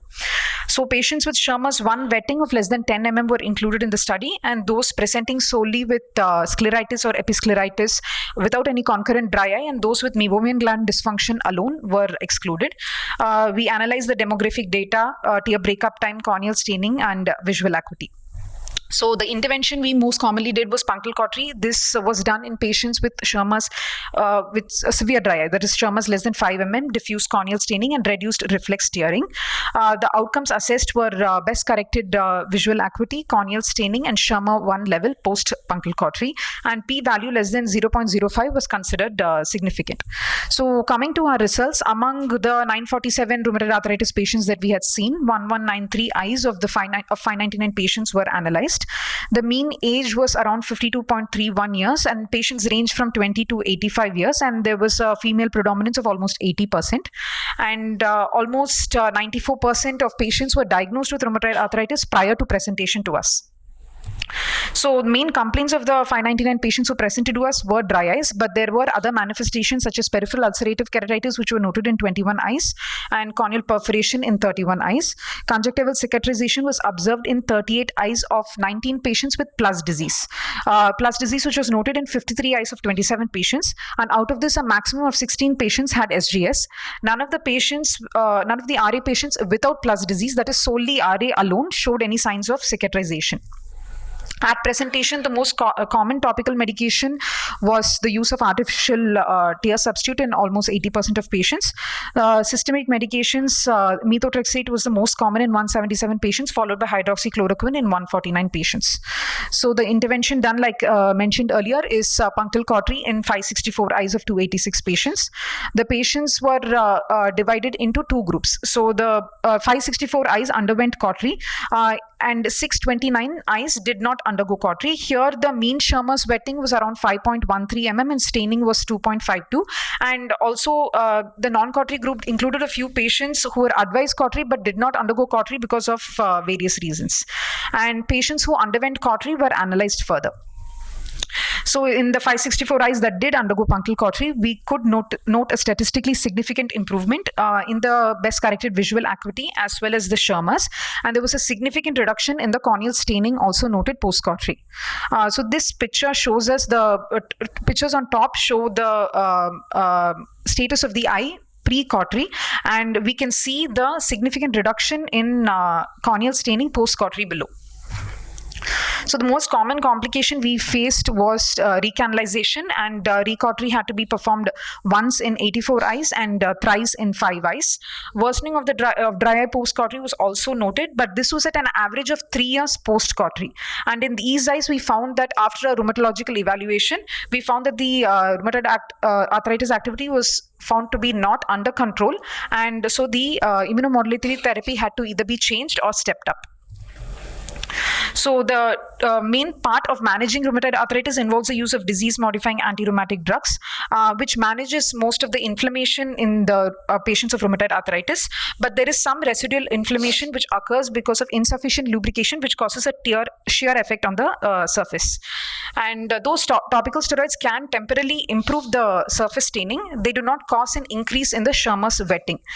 So in this case, in the help for retention of tears, punctal cautery is a very useful intervention, and our study showed a significant improvement in the corneal staining Schirmer scores as well as the BCVA. And as mentioned earlier, recanalization was our most common complication, which had to be, so the cautery had to be redone once in 15% and thrice in 0.9%. And so to conclude, aqueous deficiency dry eye and rheumatoid arthritis requires a complete universal approach along with the help of a rheumatologist. And punctal cautery has a definite long-term beneficial role in severe dry eyes, that is in Schirmer's less than 5 mm, even before the use of topical steroids in the stepladder approach to management of dry eyes in rheumatoid arthritis. So this can help us to reduce the frequency of lubricating eye drops and also to avoid the use of topical steroids and steroid-related ocular side effects. Thank you.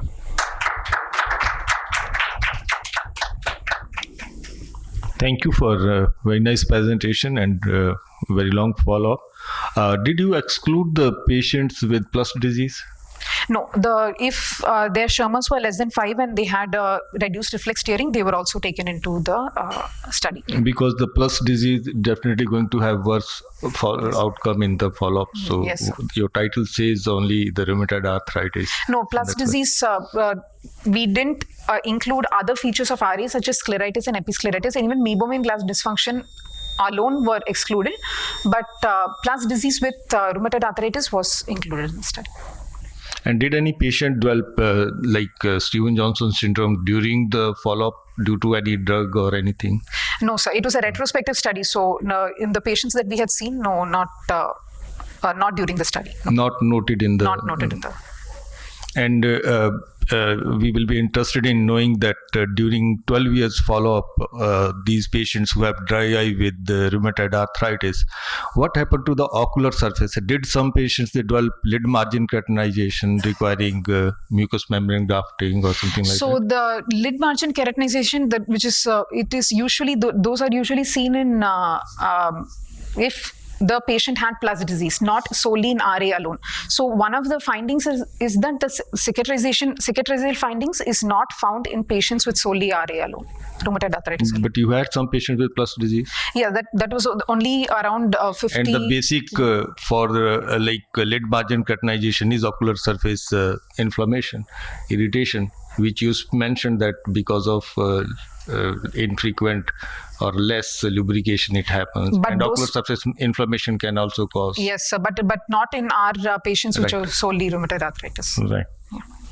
We have seen patients developing Stevens-Johnson syndrome when they were on treatment for rheumatoid arthritis. So they had plus disease and had very worse ocular surface landing with perforations.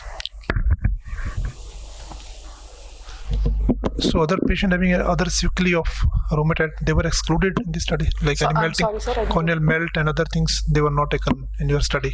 No, we had, so at presentation around 31 eyes had come with a corneal perforation, and PUK was around 21 eyes. They were in the study, so they were managed separately, but we basically analyzed 564 eyes which underwent punctal cautery. That was the main part of our study, how punctal cautery would improve the surface in these patients.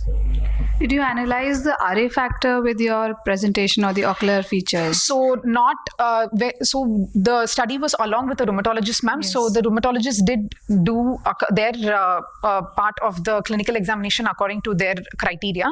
So it was analyzed this one, but not specifically. We didn't take the RA factor. Because if you control the RA factor, then So that is why one of this one is we do need a complete approach along with the rheumatologist, because if the inflammation from the systemic disease does not settle down, then we would have a problem with the ocular surface. And how did you calculate the Shermer's score? You did a Shermer's strip assessment only. Yes. So how were the values 2.379, like 3 decimal places of...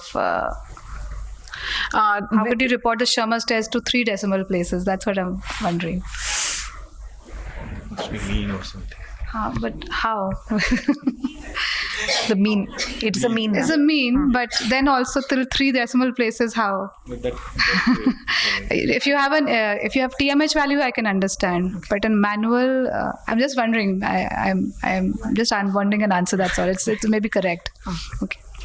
Thank you.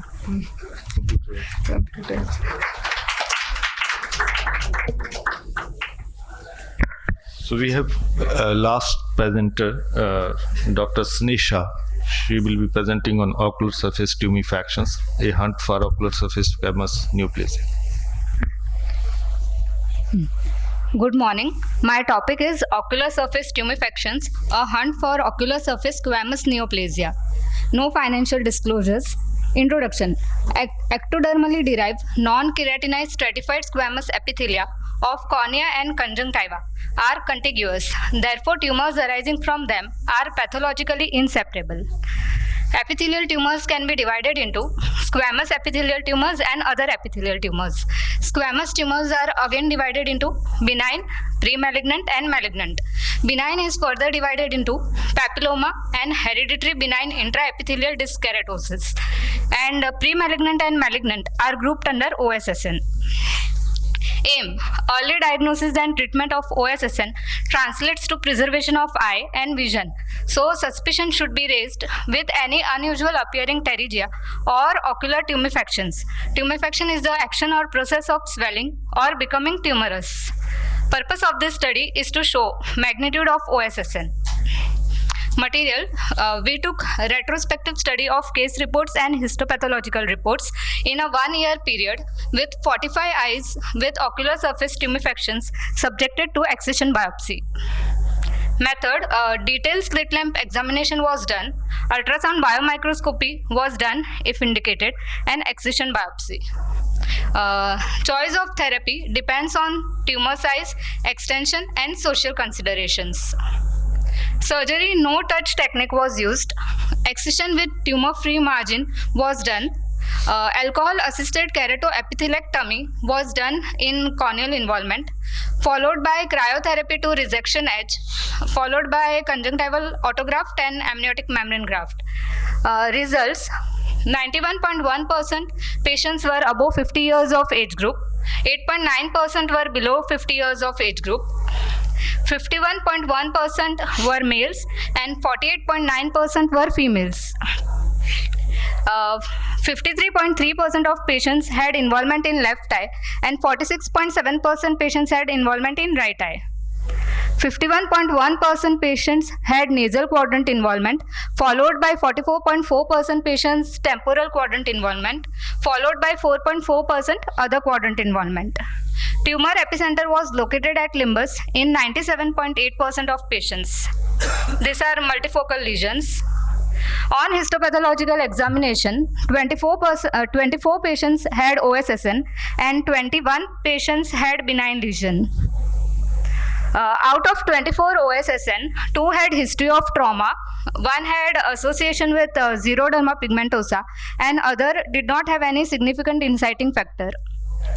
Out of 24 OSSN followed up, 3 had recurrence. Discussion: most of patients belong to more than 50 years of age group. Males and females are equally prone for ocular tumefactions. Nasal quadrant is more commonly involved.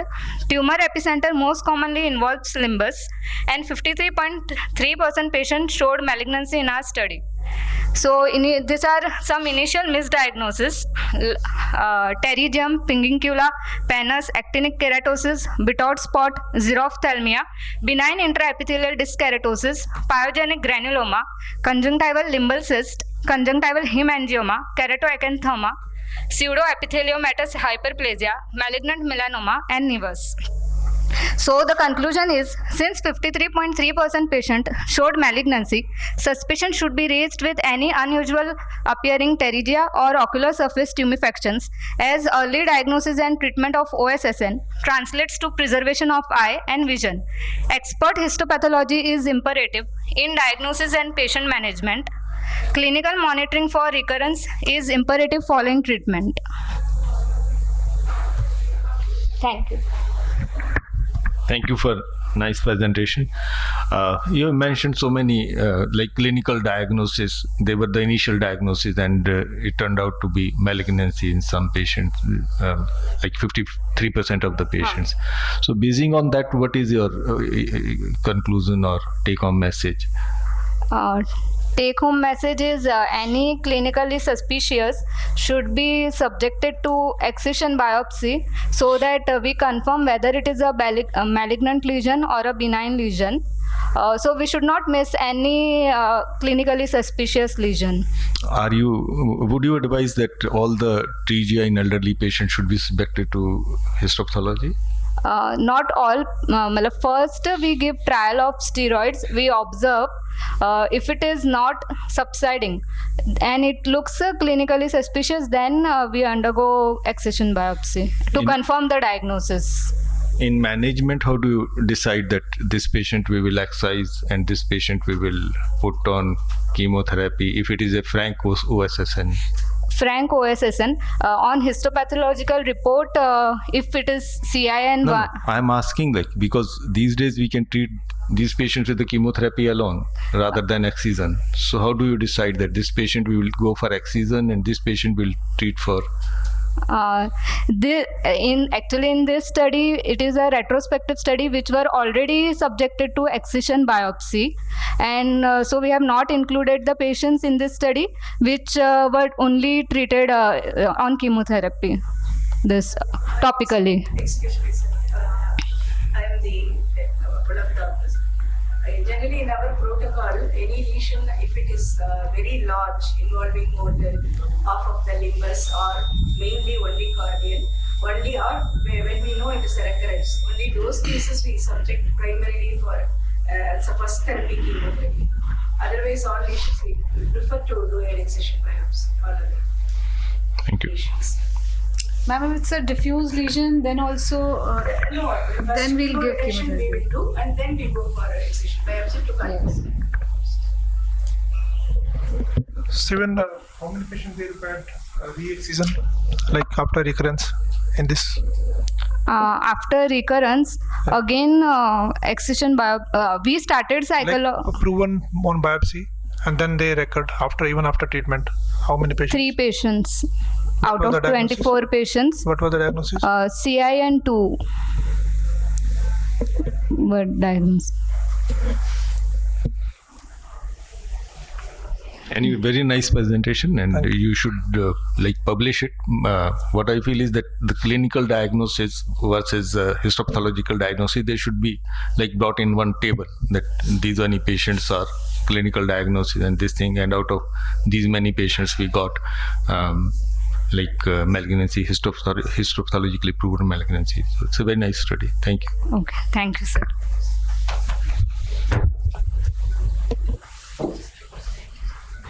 In an industry setting. Hello, good morning. My name is Deeksha, and today I'm here to talk about prevention of ocular chemical burns at workplace. But before that, I'd like to take you all through some statistics. It's not moving. Yeah. So according to International Labour Organization, every 15 seconds a worker dies. That makes it 2.3 million a year globally. Out of the total morbidities that occur at workplace, 3.3% are ocular injuries, 1.25 to 4.4% of those are ocular chemical burns, and 59% occur as workplace injuries. If those were the odds at our workplace, we wouldn't be talking about anything else today. So why is it not zero? According to Caseda et al., 90% of workplace ocular injuries are preventable. He says you need to ask the right questions, like who suffers these injuries, how does it occur, where and why they occur, and how is it being treated. So based on these questions, we decided to highlight the epidemiological aspects of ocular chemical burns at workplace. A descriptive questionnaire-based study was recorded by the same individuals on patients that presented to a single cornea specialist between August to December 2022 at our institute. The questionnaire had the type of work or the nature of work, the nature of injury, the chemicals used, was an emergency kit available, is there an eye wash station available at workplace, does the workplace provide a PPE kit, do you wear a PPE kit, if not, then why not, and do you know about the Workmen Compensation Act, and will your employer pay for your medical bills. So a total of 29 patients were enrolled. Out of those 27 patients were enrolled. Out of those 22 were employed by either laboratories, companies, or factories, and 5 of those were self-employed. The most common chemical involved was alkali, in that the commonest was sodium hydroxide. Second to that were molten metals, acids, and then there was a chunk that was unknown as well. On asking if they received an eye wash, 44% said that they received their first eye wash in a hospital. Out of 27 patients, 15 said that there was an immediate first aid kit available. 20 said that there is an eye wash station available at workplace. 15 said that their employers provided them with a PPE kit, but only 9 chose to wear it regularly. About the Workmen's Compensation Act, 18% said that they knew about the law, but surprisingly 60% were compensated by their employers. The remaining 40% that were not compensated, out of those, none of them knew about the law. So what is the Workmen Compensation Act? It says, it describes 2 things. First, who will be eligible for the compensation and how much will they be eligible for. It says that when death results, an amount equal to 50% of their monthly wage multiplied by a relevant factor would be compensated. And in cases where there's a permanent total disablement that results from injury, an amount equal to 60% multiplied by monthly wages would be 60% of the monthly wages multiplied by a relevant factor would be compensated. So in our study, the mean age was 33 years. Out of those, 1/3 of the injuries were bilateral. 52% presented 12 hours after injury, and 40% presented with a visual acuity less than 20/800. A similar study was done by J.S. Saini et al. In 1993, where they saw that the common age group was 21 to 30 years. Acidic injuries were more common, which was 48%, and that sulfuric acid was commonest. And factories and laboratories were places where these injuries occurred. 30 years later, we saw that the mean age was 33 years and alkali injuries were more common than acidic injuries. A study done in Nepal assessed the perceprotective eyewear usage among industrial workers. They saw that 85% of the workers did not receive training, and they were trained while they were on the job. 5% of those did not use PPE kit ever. A study done in Canada evaluated the occupational ocular trauma, and they saw that 33.1% sustained ocular injuries despite use of PPE kit. We spoke about the Workmen Compensation Act, but is the act fair? Mazumdar et al. Studied the compensation for occupational risk and valuation of statistical life. They said, and I quote, "Workers' compensation benefit levels are suboptimal compared to their wages." It said that a worker would either be eligible for Employment State Insurance Act or the Workmen Compensation Act, but not both of it together. If a worker's monthly wage is above 8,000 rupees, it would still be considered as a maximum of 8,000 while calculating his or her compensation. In our study, 82% did not even know about the Workmen Compensation Act.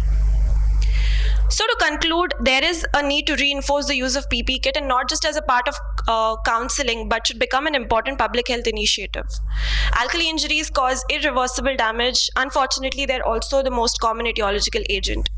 These injuries impact workers not just economically, but also cause a long-term disability. So it's important to create awareness about demanding preventive as well as compensatory facilities. Thank you for your patient listening.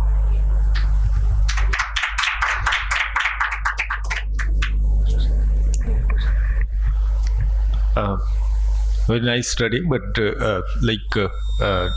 this should be the first part, and the second part should be the to know all these industries or where the chemicals are involved, these things are followed or not. Sorry, can you please explain the question? The preventive measures are being followed or not? Because you see, when there should be educational activities to the workers, and the safety measures usually are there, but they do not use them. We had an accident here where the ammonia gas leaked, and the 6 workers got very severe injuries, and all the 6 were almost blind. I think 2 of them we could rehabilitate, but they never knew that if it's a fumes, you have to close your eyes and first aid and all that. So that should be right. Yeah. So in discussion, I've added a study that said that about 85% of the workers were not even trained for the job that they're meant to do, and they were trained while they were on the job. So this actually comes secondary to that. So, most of the times they do not use the instructions also, the Right. safety measures are there and they don't use it. Right. So the first part of the Compensation Act says this only, that the employee would not be eligible for the compensation if he does not follow the rules of rules of the safety gears that he's The supposed study to do. you quoted, I was part of that study Okay. when I was in PGI, Okay. and acids were more common. Right. And the reason here was because a lot of the cases were homicidal. Intentionally, the acids were thrown onto the people's face due to rivalry or due to any reasons. Okay. So in that case, that was the reason that in severe injuries the acids were more common. Okay. And the injuries were also severe because there was a clear intention to harm the person. Workplace protocol, so that you are not clearly told like how many industries they are following it or not, because you are going to prevent, so that will be prevented if they follow. So we don't know whether they are following or not. So that, as per title, that was the study. I don't know. So it was the epidemiology of the workplace injuries that occur. So we saw that. So whether industries are following or not, so that is not clear from your data. Okay. So maybe in the subsequent studies we can include that as well. Otherwise, thank you. Thank you. Next is Dr. Pragnya. She'll be presenting on allergic eye disease in adulthood.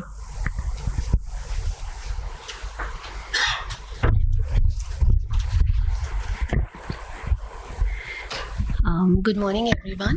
So I will be discussing about the adult allergic eye disease, which would focus on demographics and clinical trends in both adult onset and childhood onset. So allergy is common and traditionally believed to be more common in children, which generally tends to go down after puberty. In a large data set that we had analyzed, we had seen 10% prevalence of allergic eye disease, and most of them tend to recover by the time there's puberty. But in 2013, Leonardi et al. Had first time reported 49 patients of 600 consecutive patients where there was VKC-like disease with a very late onset, and this had significantly impacted the work productivity and social interactions. So this put a lot of light on adult allergy in order to understand how this behaves differently from childhood allergy. Subsequent clinical and biochemical profile studies done showed increased inflammation in adult group. So while there are differences in how childhood allergy and adult allergy may behave, and there may be similarities, there's very little literature on our understanding of how this would be. So in an attempt to understand this, we tried to describe the demographic and clinical features of allergic eye disease in adults, that is all aged above 21 years of age, and compared the trends between those who had onset of allergy after 21 years and those patients who had a childhood onset of allergy but continued to suffer from this disease even into their adulthood. So this was a cross-sectional observational hospital-based study including patients with allergy beyond 21 years. So what we observed was amongst the 5,030 patients who had allergy beyond age of 21, there were 89% of the patients who had allergy had an adult onset allergy, whereas only 11% had childhood onset, and the male to female predilection, which is very strongly seen in children, was not there. So there was no gender differentiation seen, and VKC was the most common type of allergy that was seen in both the groups. And with age, as we can see, men, the numbers dipped by fourth decade, and females tended to be higher in the age groups above 40, which is a similar trend seen in other systemic allergies like asthma and also in patients with autoimmunity. So some kind of immune reactions are possibly there in this aspect. And then when it comes to type of allergy, VKC again was majority, most of them were in the second and third decade, and the numbers dipped significantly by fourth decade. This was not the trend seen with other forms of allergy. And coming to the subtype of VKC, which constitutes the majority of the type in this cohort, majority were suffering from palpebral variant in both the adult onset group and the childhood onset group. And some interesting features like which months did these patients present the most. So we saw that majority of the presentation started to peak in December, start in December and peak in the spring and summer months and dipped during the monsoons. This was a trend seen in the overall cohort and also with VKC. Coming to the ocular comorbidities, overall 10.2% of the patients had other ocular comorbidities or complications, and keratoconus was the most important one. But it was alarming to see that amongst the childhood onset group, though they comprised only 555 patients, majority of them had complications probably due to chronicity of the disease. But the limbal stem cell deficiency of a higher percentage here suggests a very aggressive management of limbal variant of this disease in this age group. Systemic allergies, overall 9.5% of the patients had systemic allergy, and this association was more in childhood onset, but almost 1.7% of the patients had more than 2 types of other systemic allergies in addition to allergic conjunctivitis, which kind of supports the atopic march phenomena that's believed that one type of allergy can predispose you to develop other kinds of systemic allergies over a period, requiring good management in the early stages.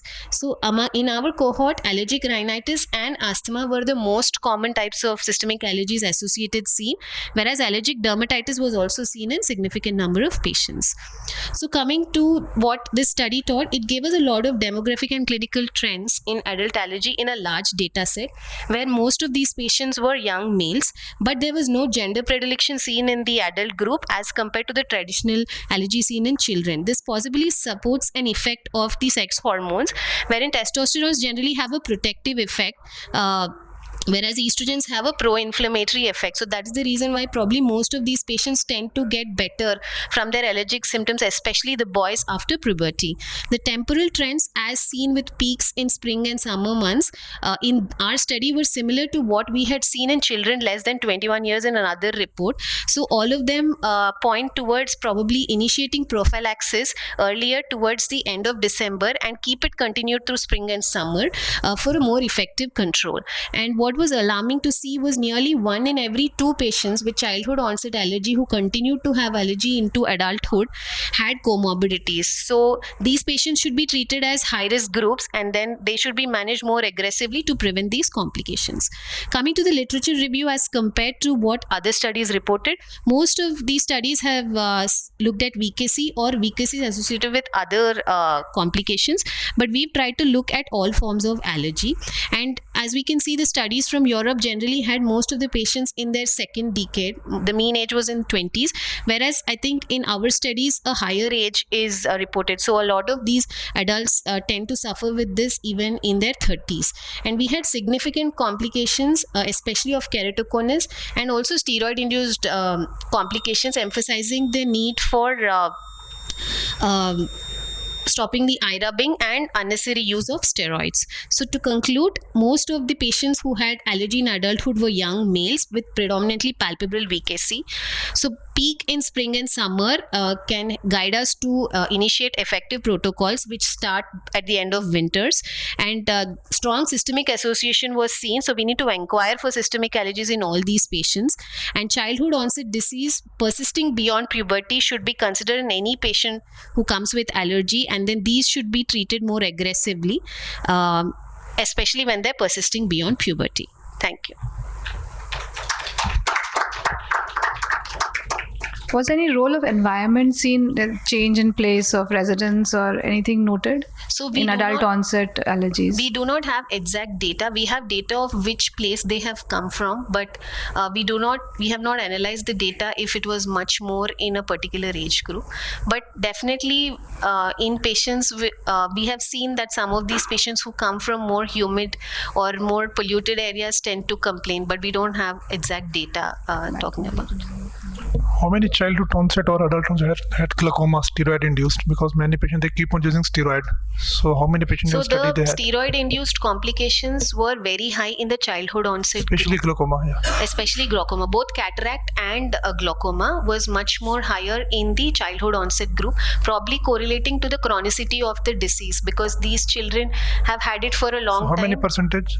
I think it was 4%.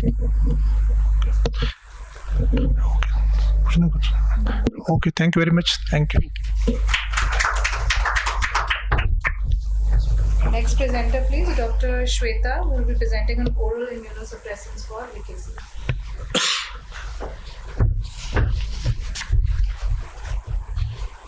So good morning, I'm Dr. Shweta. I'll be picking up from where ma'am left. So I'll be presenting on oral steroids in VKC.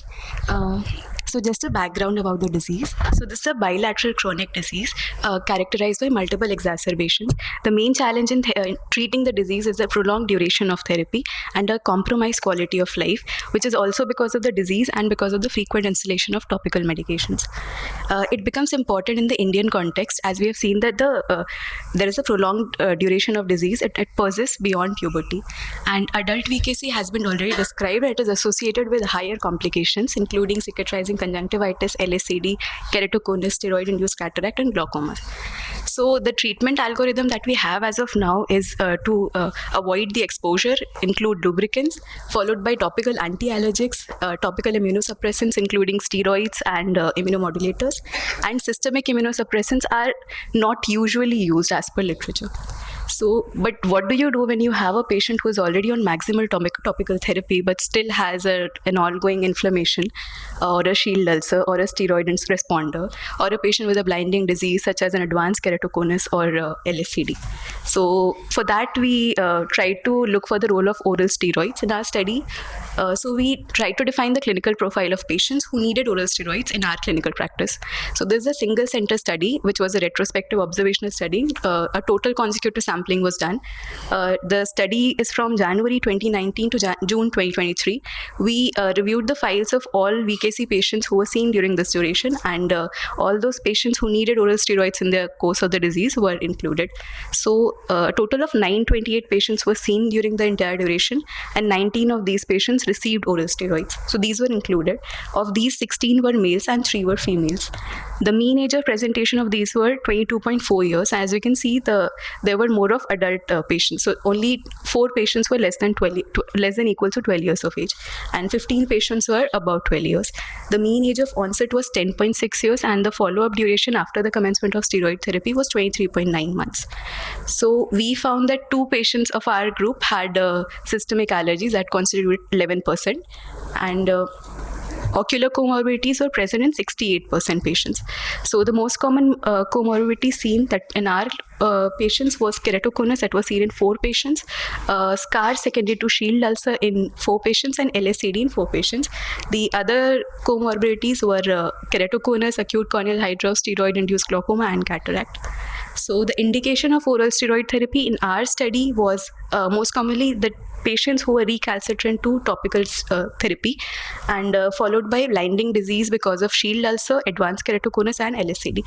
So this group of patients we know that has already been described in literature, that these are the patients who would need an oral steroid therapy or oral immunosuppressants. But what we found additionally was there was a group of patients who were non-compliant to treatment with topical medications because of the frequent installation of drop compromising their quality of life. This was 21% patients. These were some patients who also needed oral steroids, and we had the other group was steroid responders, and systemic indication was seen in one patient. So we analyzed the recurrence rates before and after steroid therapy, and we found that the number of recurrences in all these patients was decreased, except 3 patients for which we do not have a follow-up of 6 months after steroid therapy. So we also tried to look at the treatment patterns received before and after oral steroid therapy, and we found that before steroid therapy, a lot of patients were on 3 or more medications, and almost every patient was on high potency topical steroids. But post the steroid therapy, the number of medications required to control the disease was decreased, and only one of these patients required a high potency steroid.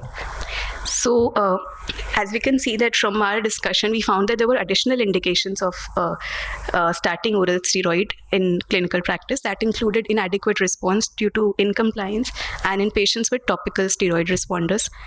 So subjectively, we also find that there was the decreased frequency of medications led to an improved quality of life, improved compliance, and better disease control. And this was also associated with decreased number of recurrences. So to conclude, in selected patients, maximal topical therapy may not be equal to adequate control of an ongoing inflammation. So in these patients, we need to keep systemic steroids as an option, and these needs to be co-managed with a physician to avoid any systemic complications. Thank you. Thank you for nice presentation. How long you continue steroid? So the therapy was that we started with 1 mg per kg, and usually it was tapered off for 6 weeks. And in some patients who were not controlled, that was one patient basically. So we continued the patient for on 5 mg per kg, 5 mg of steroid for another 3 weeks. The duration was fixed. Sometime it was mostly 6 weeks. Patient is asymptomatic after that also, or it is no, 3 weeks or 6 weeks? 6 weeks. After that you stop. Yeah. Any side effects? No, not in this. Thank you. Next presenter, Dr. Garrick, who will be presenting on emerging role of levetiracetam as a novel immunomodulator for management of dry eye disease.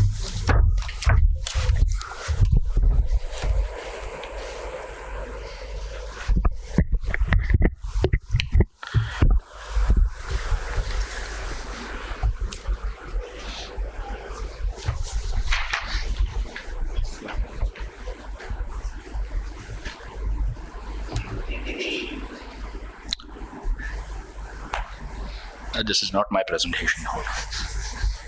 Can I?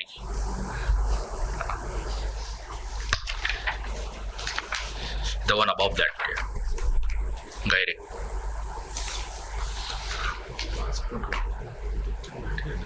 Yep. Yes. So that at the outset, I'd like to thank Keracon for this wonderful opportunity. I have no financial interests. The new role of levetiracetam as a novel immunomodulator in dry eye disease, clinical and molecular analysis. This is in respect to an Indian context. So I think dry eye is quite complex in terms of how we approach it, how we manage it. But a healthy ocular surface, it's important to remember that it's not only the anatomical integrity of the cornea, conjunctiva, or the lacrimal glands, but it's also a complex intermilieu of immune cells, cytokines, and inflammation. And this cycle is sometimes what drives outcomes in, when you're looking at treatment for dry eye disease. Now, the etiopathogenesis, though there is a definitive segregation as to what could be possible mechanisms in dry eye disease, but invariably what we have found out that these are all, sometimes merge into each other. And therefore, understanding the fact that the immune system plays a very, very crucial role in dry eye disease prognostication and also in treatment. An important aspect is the desiccating stress, where that induces the secretion of inflammatory cytokines, which then facilitates the activation and migration of these resident antigen presenting cells. Now, understanding the fact that this activation of T cells and migration of these activated T cells is kind of driving a lot of sequelae in terms of the production of inflammatory cytokines, and thereby leading to a lot of problems in patients who have chronic dry eye disease. Now, current management options, of course, we do know the role of cyclosporin, know the role of lubricants. Corticosteroids, of course, can be used in the interim, but long-term immunomodulation and immunomodulatory therapies forms a very, very important role in managing, patients with dry eye disease. Cyclosporin has been used, steroids have been used, lubricants have been used, but it's important that this immunomodulation of especially the T cells can contribute significantly in managing dry eye disease in the long term. Now, what is important to understand is that lifitegrast is currently not yet available in India. Lifitegrast 5% solution is an FDA-approved immunomodulatory treatment for dry eye disease. And how does this work? Is it binds to something known as a lymphocyte-associated functional antigen, and it's an antagonist to that, and it inhibits the interaction of intercellular adhesion molecules to this LFA1. What does this lead to is it then reduces the T cell activation, reduces the migration of these T cells, and thereby reduction of the production of inflammatory cytokines. So what we wanted to do is what we wanted to look at is how lifitegrast affects clinically, no doubt, but also at the molecular level, does it actually affect, and can it be useful in treatment of dry eye disease? Now, there have been significant trials across the world. If you're looking at the OPUS trials, which have looked at a larger cohort, no doubt, almost 700 eyes, where they've randomized it and they've looked at clinical metrics. And what we wanted to go further is look at the molecular data in terms of not only clinical improvement or any clinical change, but also dwell a little deeper. So what we did is, this is a part of an ongoing trial. We did get approval from the ethics committee, the trial sponsors, and we did a subgroup analysis. We kind of randomized, the patient eyes into those receiving CMC and those receiving 5% lifitegrast. The dosage of lifitegrast was twice daily. We did initiate treatment and followed them up at 1 month, 2 months, and 3 months.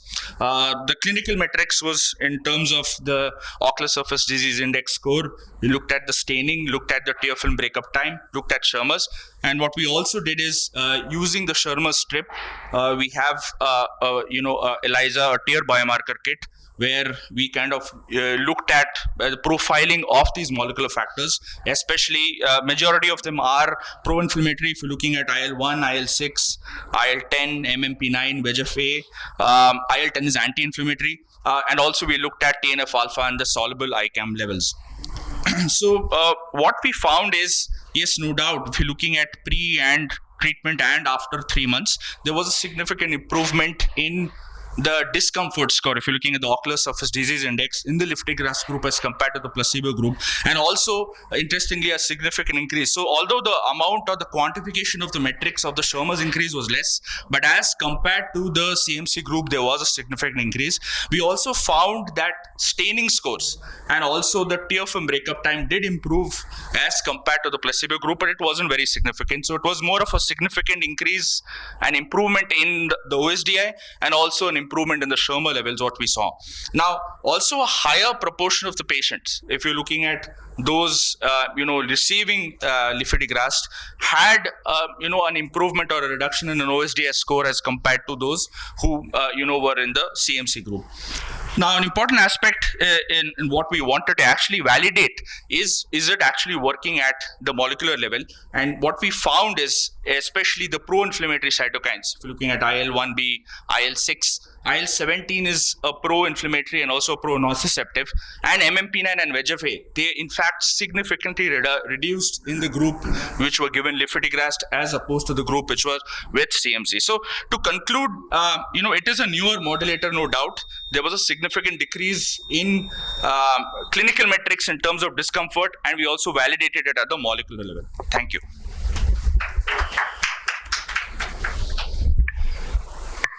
These are part of the trials. Yes, ma'am.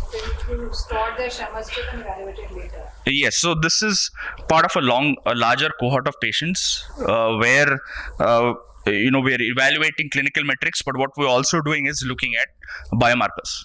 So this is just a subset analysis of that. So any correlation found between the clinical signs and the biomarkers? Yeah, so in the, when you're looking at a reduction in discomfort, OSDI did significantly improve in the lifitegrast group as compared to the CMC group. In terms of discomfort correlation, when we correlated OSDI, it correlated very well with IL-17A, which is also a nociceptive factor. So that change kind of correlated well. But overall, the overall pro-inflammatory cytokines did reduce in the lifitegrast group as compared to the CMC group. It would be a good translational value if you can combine the clinical signs to the biomarkers. So which biomarker? Correct. So that is a part of the ongoing work. So we just, what I've presented is just a subset of the eyes. Yes. Any side effect of this drug? Right now, other than transient ocular surface discomfort, like you see in case of the cyclosporin, but no other proven long-term side effects of lifitegrast. And what is the cost of the drug? Right now, because it is still to be launched, they haven't decided on the cost yet. In USA? USA, I'm not aware of the cost. So, yeah. Thank you. Next speaker, Dr. Swati Singh. New insights into lacrimal gland anatomy using 70 MRI and electron microscopy, relevance for lacrimal gland targeted therapies and bioengineering. Thank you, sir. Good morning, everyone. Can I have the slides, please? So I'll be talking a little bit about the lacrimal gland anatomy, because the work we are doing is in the field of dry eye disease and how can we treat patients who have very severe form of dry eye disease. Okay. So we all know that the lacrimal gland has two lobes, right? One orbital and one palpebral lobe. Okay, and it produces aqueous component which drain into the conjunctiva and then get drained out through the lacrimal drainage system. Now, what happens to lacrimal gland in severe patients with dry eye disease? It undergoes atrophy, fibrosis, scarring, and the function is irreversibly lost. So these are the images of palpebral lobe where you can see some inflammation, scarring in the upper panel, and in the lower panel you cannot really even see the palpebral lobe of the lacrimal gland. And when you look at the histology, you see a different form of picture where it from just a distension of acini to the atrophy of the acini, and then there is a diffuse inflammatory infiltration with complete loss of acinar architecture. So we know that this gland doesn't have any functioning acini. Now, how do you recover it back? Either you can regenerate it or you can replace it. Okay. So we also did this IHC studies where we saw that the damage was irreversible in these lacrimal glands. So the next therapy which is ongoing trial across the world is the use of stem cells. So people are injecting transconjunctival stem cells directly into the gland and seeing if the recovery happens to the function. Early results have been very little promising because they have shown comparable effect to placebo. When they did a study without a placebo arm, the effects were very good in every parameter of tear film, improvement of symptomatology, Sharma's, your tear breakup time. But when they had a parallel group of placebo, then the outcome was not so good enough. So then the question was, maybe where we are injecting, we don't know where the stem cells are going. Are they actually delivering inside the gland or they are around the gland area? Because it is not accessible like a corneal structure or your conjunctiva in the eye. So they started doing ultrasound guided injections. Even that ultrasound doesn't give such a good resolution to know that where your needle is going inside the gland. So if you look at the anatomy, what we know from the literature, even long back of 17th centuries, these different forms of shapes. You see the top two panels have some weird shape and the lower one has a U shape or a W shape gland. And we do not know what connects these two lobes of the lacrimal gland, and also the ducts. How do they they reach the conjunctival surface? What course do they take? Can I identify and isolate the lacrimal gland ducts? So there are many existing gaps in the anatomy of the lacrimal gland, and they have translational relevance that if you know the architecture, how they are, can you harvest some part of the gland and transplant it, or can you use that architectural knowledge to bioprint and make an artificial lacrimal gland in your lab and then transplant it into the patient? Okay, this all is only for the patients who have very severe form of dry eye disease. Okay, so what we have in clinical application is 1.5 and 3 Tesla MRI. So this is how the gland can look in 3 Tesla MRI. This is the maximum resolution which you can get. And so we went ahead with using 7 Tesla MRI, which is a preclinical stage. It is not available for the use for patients. It's only for the research stage so far. And we use this to study the anatomy and the microanatomical details of the lacrimal gland. Okay. So this work was conducted in Germany during my Humboldt fellowship, and so we took 5 Caucasian cadavers. We isolated the lacrimal gland, a whole lacrimal gland, from the roof as well as from the temporal aspect, so that you don't leave any part of it, and we harvested it along with its vessels and the nerves. This is how an harvested gland looks like, and then you put it in a tube, and this is an agarose gel, and the 7 Tesla MRI doesn't have a bed where a patient can lie down. It has a tubular structure where you have to place it, and then the scan runs overnight, almost for 12 hours on that tiny tissue, because it scans at 75 micron intervals. So what we have in clinics is CT and MRI, it scans at 2 millimeter intervals, any tissue, and this is 75 micron resolution, so it definitely takes a very longer time. And then we use this data to do cinematic rendering. Cinematic rendering is nothing, just a software based idea where you can give annotation to the structure based on their density on the MRI. Like something is very dense, it will take the red color, you can annotate those colors, and then you see how different the internal architecture is. So these are the results we obtain. So we go from posterior to anterior. So this is the orbital lobe, you can see in the top panel, and you see these are the lobules, and these hyperstructure are the septae. Okay, so it looks something like a honeycomb. Okay, so now first time we know that this has a honeycomb appearance, and then you see that isthmus has started coming up, and these ducts and vessels and the tubular structures are entering the palpebral lobe. So what constitutes this isthmus is that if you can appreciate that this hypodense lumen, 3 structures are there. Okay, we know that there is some structural continuity between the orbital and palpebral lobe. So can I harvest some part of this orbital lobe from this area without disturbing the rest of the gland? Yes, it looks like, because it will not affect the secretions of the patient, I mean the donor, if you want to harvest, because the normal area of the palpebral lobe and the ducts will be preserved. And then this is a division which is made by the levator palpebrae superioris, and then the orbital lobe finishes off. This is a vessel, and then this is the palpebral lobe. This is how cinematic rendering looks like. So it gives a color and architecture to it, and you can see it has on the surface also honeycomb like pattern, and then you can study sequentially from anterior to the posterior surface, superior to the inferior surface, so you get an idea where the density of the arrangement is. And this is another cinematic rendered image only, where you're seeing the yellow is a duct. So we could see this is how duct is going, and this is the arterial supply, so we can see the supply difference between the orbital and palpebral lobe. Okay, then we did histology. We dissected these glands under microscope, Zeiss microscope, and we did histological staining of those structures, which confirmed our MRI findings as well as cinematic rendering findings. These are scanning electron microscopy slides of palpebral lobe, where you can see the blood vessels, the lobes, and the epithelium. So we used all this data to know 3 things. Yeah, I'm done, sir. So isthmus has vessels, it has nerves, and not more than 2 excretory ducts. It can give you a microstructure structure fabricate which you can use to print how you want the lacrimal gland to be printed. And it also gave us first time the guidance that how deep your needle should go if you're injecting from the conjunctival side into the palpebral and the orbital lobe, if you can use for stem cell therapy. Okay, these are my collaborators who helped me with this project, so I'm grateful to them and thank you. Study was done outside.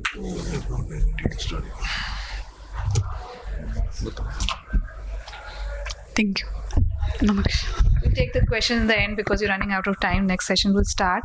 So I'll call the next speaker, Dr. Anupriya, for a talk on indications for and outcomes of alloslet in cicatrizing conjunctival diseases.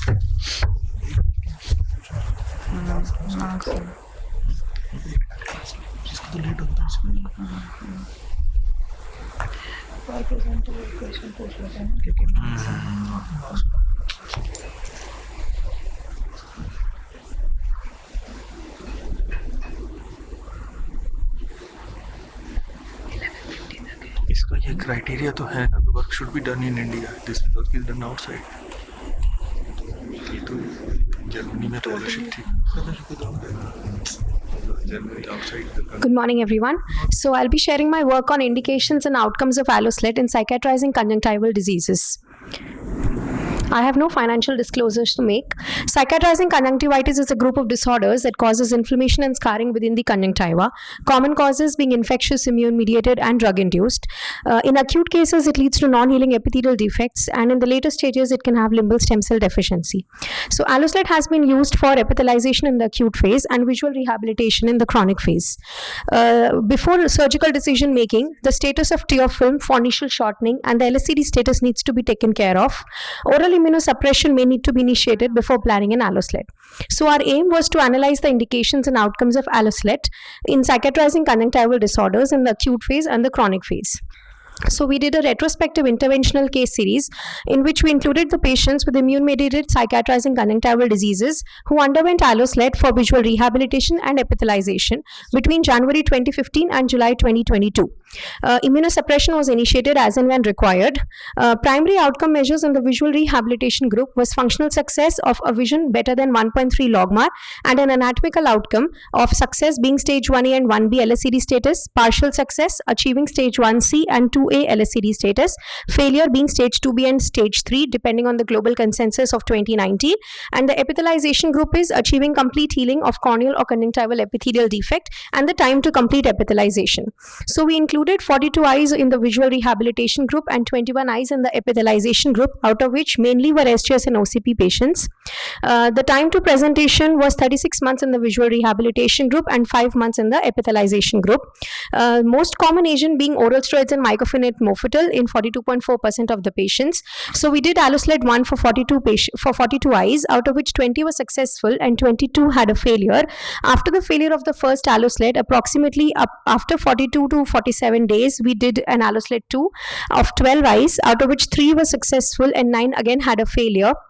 Out of these, the ones who had failed, we did a second alloslet after 163 plus minus 194 days in 8 eyes, out of which 1 was successful and 7 underwent a failure. Subsequently, more than 3 alloslets were done for 5 eyes, out of which 4 are still under follow-up. We saw that 61.76% patients achieved functional success after first alloslet, and they had maintained the functional vision for a median of 49 months. And the median visual acuity had improved significantly from 2.5 logmar to 0.8 logmar. Anatomical success was noted in 47.62% of the patients after the first alloslet, and as we can see from the Kaplan-Meier curve, approximately 40% of the patients had survived alloslets for up to 40 months. As we can see from these independent curves, alloslet 1 had a probability of survival which was higher as compared to alloslet 2 and alloslet 3, in whom we can see a significant decline in the beginning itself. This was a patient with stage 3 LSCD in whom we did an alloslet for visual rehabilitation and maintained a good vision for post 3 months. So median number of alloslet per patient done in SGS group was more as compared to the OCP group, and the functional vision as well as the anatomical success achieved was better for the OCP group as compared to the SGS group. If we see in the epithelialization group, again we had the similar common agent as per the visual rehabilitation group, being the mycophenolate mofetil and oral steroid steroid combination.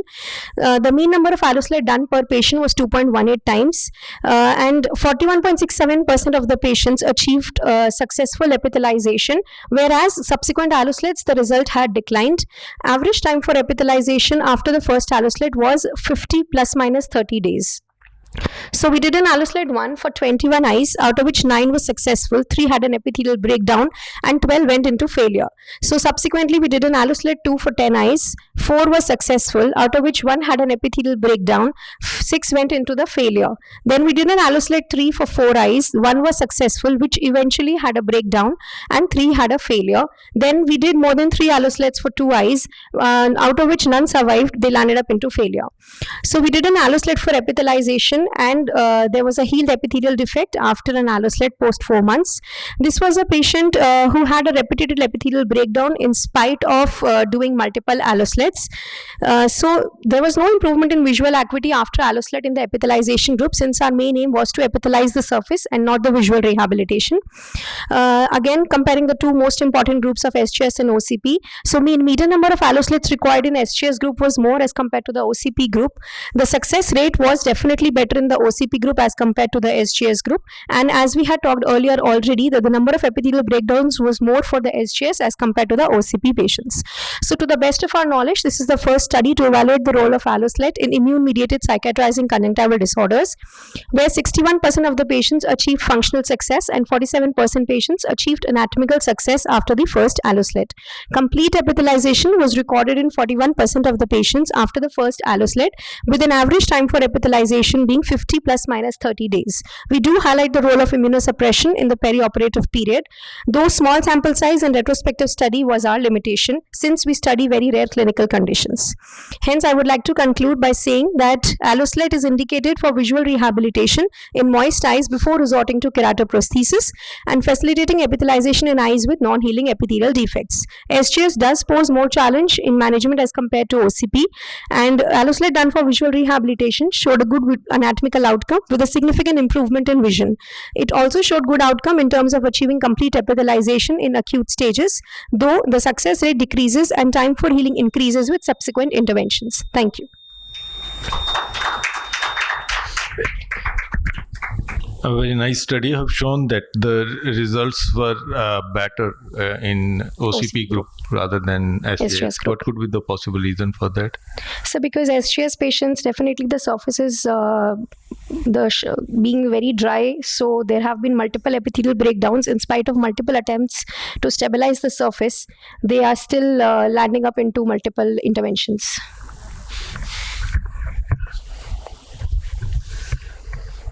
Okay. Thank you, Max. So next we call on Dr. Sucheta to present her paper on allogenic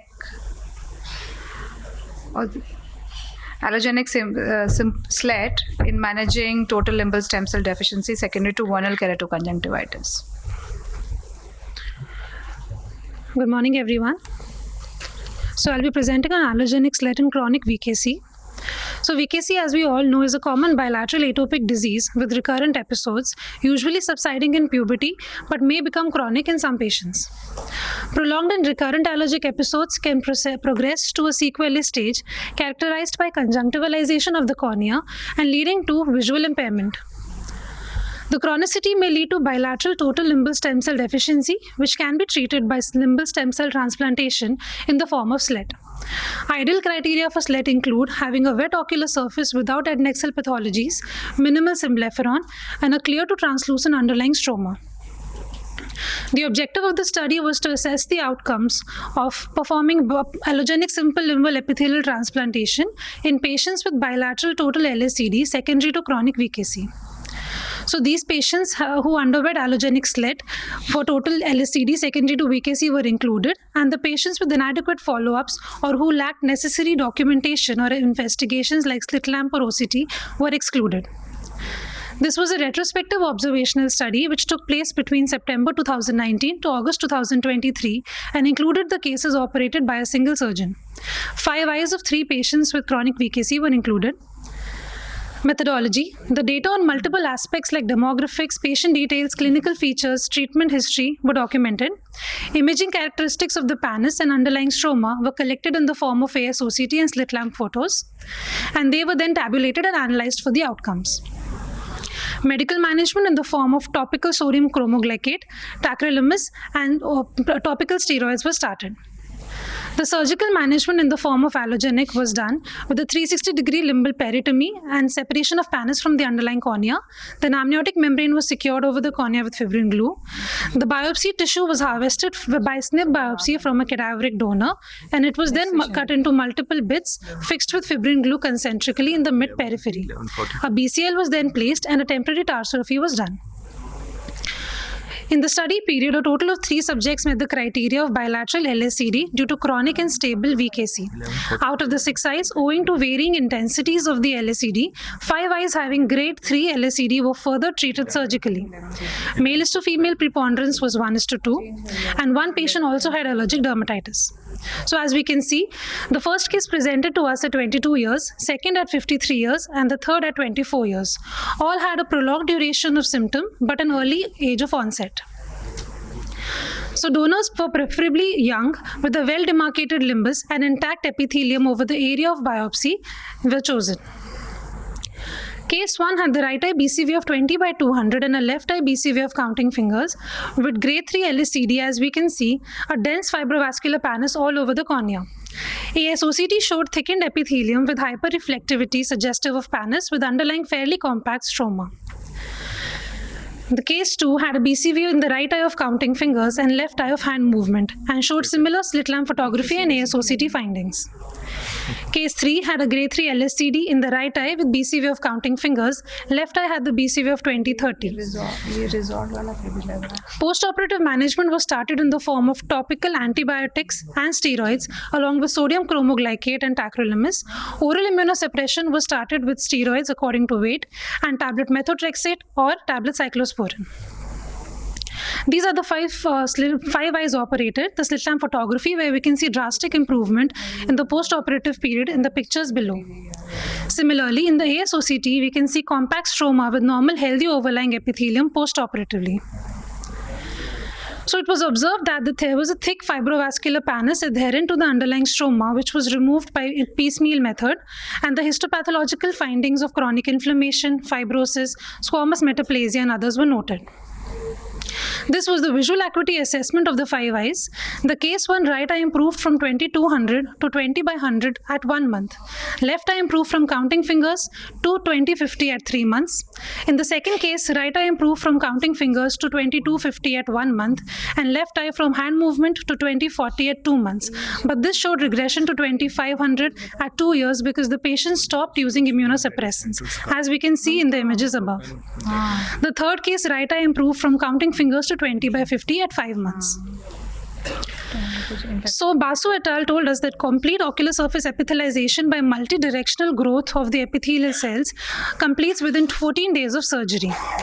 In a study by Wazirani et al., allergic conjunctivitis turned out to be the second major cause of bilateral LSCD.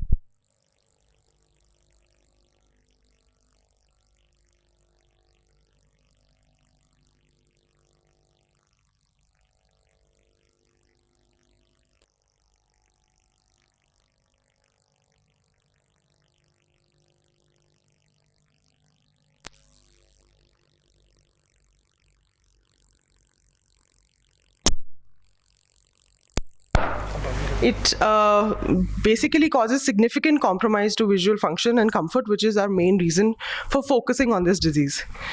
So when there is limbal stem cell transplantation, we basically restore the corneal epithelial cells using healthy limbal stem cell tissue. It could either be an autologous tissue or an allogenic tissue. The various techniques that we have done in this are conjunctival limbal autograft, conjunctival limbal epithelial transplant, which is CLET, and simple limbal epithelial transplantation. CLET basically is good, but it demands a well-equipped laboratory for limbal stem cell cultivation. So we went ahead with doing, Dr. Sangwan actually did it, published in 2012, which was game-changing, and it gained popularity mainly because SLET had a minimum learning curve and predictable outcomes, and cost-effectiveness was there. We didn't need a lab. Traditionally, human amniotic membrane is considered a very critical step and a scaffold for epithelial cell transplantation, epithelial cell proliferation and migration. It basically prevents a basement membrane. The reports of early human amniotic membrane detachment have been actually noted, which led to the failure of the procedure. So we thought of other modification that we can do in this procedure. SLET without amniotic membrane graft actually represents a modified approach, placing a limbal transplants, the explants, directly on the corneal surface. It's mainly to modify it. The main aim was to streamline the procedure, reduce the cost, and eliminate the complications associated with the amniotic membrane, which I will be discussing further. The study actually is a technique of SLET without amniotic membrane. The purpose of this study is basically it's a pilot study actually of 5 patients. It's a retrospective study where we have actually done intervention, and it spanned between July 1, 2021 and April 30, 2023. The data collection included demographics including age, gender, pathology, underlying pathology, past surgical history, BCVA before and after the surgery. We got it from the EMR of our hospital. The LSCD diagnosis was done by the Global Consensus, which was published in 2012 by Deng et al. Partial LSCD indicated incomplete conjunctivalization, while total actually indicated complete conjunctivalization. Surgical technique was exactly the same as we know it. We do the conjunctival parotomy performed, which is 2 mm behind the limbus, which we anticipate the limbus to be, and we separate the symblepharon. The pannus of the corneal surface was meticulously removed. The conjunctival autograft is placed on those which had a symblepharon. We almost placed it in one of those in 4 patients, 1st, 3rd, 4th, and 5th, and the explants were directly placed. This is the only modification we did. We put it in the mid-peripheral zone, and only 1 concentric or 2 concentric depending on the severity. Care was taken post implants. We put a PCL on it. Post-operative care include the same topical antibiotic steroid combination with lubricants. The donor eye also in the autoslet had topical antibiotic combination, which we had tapered down. So we have 5 cases where I'm going to discuss the results. This is a 31-year-old female where LSCD was in one eye 9 years ago due to a firecracker injury. SLET was performed and eyelid reconstruction was done 2 years before, but it failed 6 months subsequently. So the patient came with hand motion close to face. Slit lamp actually had a total LSCD, which was stage 3, with 2 into 2 mm central corneal thinning with a superior medial symblepharon. So the SSOCT, I don't have pictures of this patient per se, but the SSOCT showed irregular stromal thickness with scarring and localized stromal thickness in the center. So we went ahead with SLET without EMG, and we had great results. After 8 months, the patient was visual acuity was good. The BCVA was 20/100, and there was no recurrence for 10 months. Then we went ahead to document this. A 52-year-old male came to us with excision biopsy done 3 years ago for OSSN. At presentation, this is how it was. There was around 360-degree loss of palisades sparing the pupillary area. This is around stage 1C, and thick pannus was seen. In SSOCT, you can see a hyperlucent patch. That was a thick patch, and SLET was performed in this case. This is the post-op patient. This is after 6 months. So cornea, you can see, is very clear, and no scarring, no inflammation. BCVA also improved. This is the 3rd case. Chemical injury, sanitizer, 17 days prior to the presentation actually happened. It's an acute injury. So the BCVA was around 20/60. After the initial management, we could see an partial LSCD, which was encroaching the cornea around 1B. SLET was performed, and 8 implants, one concentric ring was placed, and VCL was done. 5 months follow-up, we could see there was just a minimum scar. This is a 4th case that we can see. This is the pre-op photo. 39-year-old thick pannus was seen with a chemical injury 10 years back. Again, partial LSCD, we went ahead with the symblepharon release with AMG and VCL placement. And the post-operative, it's very important that we saw the complete re-epithelialization at 3 weeks with the epithelial pattern resembling the movement of the amniotic membrane, which was very significant. So due paucity of time, I think I will skip the 5th case. It's similar to that. So what we are trying to do is it's basically to suggest that we can do this step without the AMG. It does provide a scaffold, but we can omit it for causes of like cost, positioning of the amniotic, because if you don't position it well, you can actually end up in a hematoma. The sexually transmitted disease post amniotic membrane, actually in government hospitals, we take it from the mortuary or from the post delivery. So this potential complication is there. A retained amniotic membrane haze is a very significant cause of lack of vision gain, and suture-related complications obviously there. So limitation of the present study, basically I would say, is a small sample size. We have actually done it as a pilot study. We will actually go ahead with do multiple of this as a intervention study. So results basically here opens the door to a potential simplification of the procedure.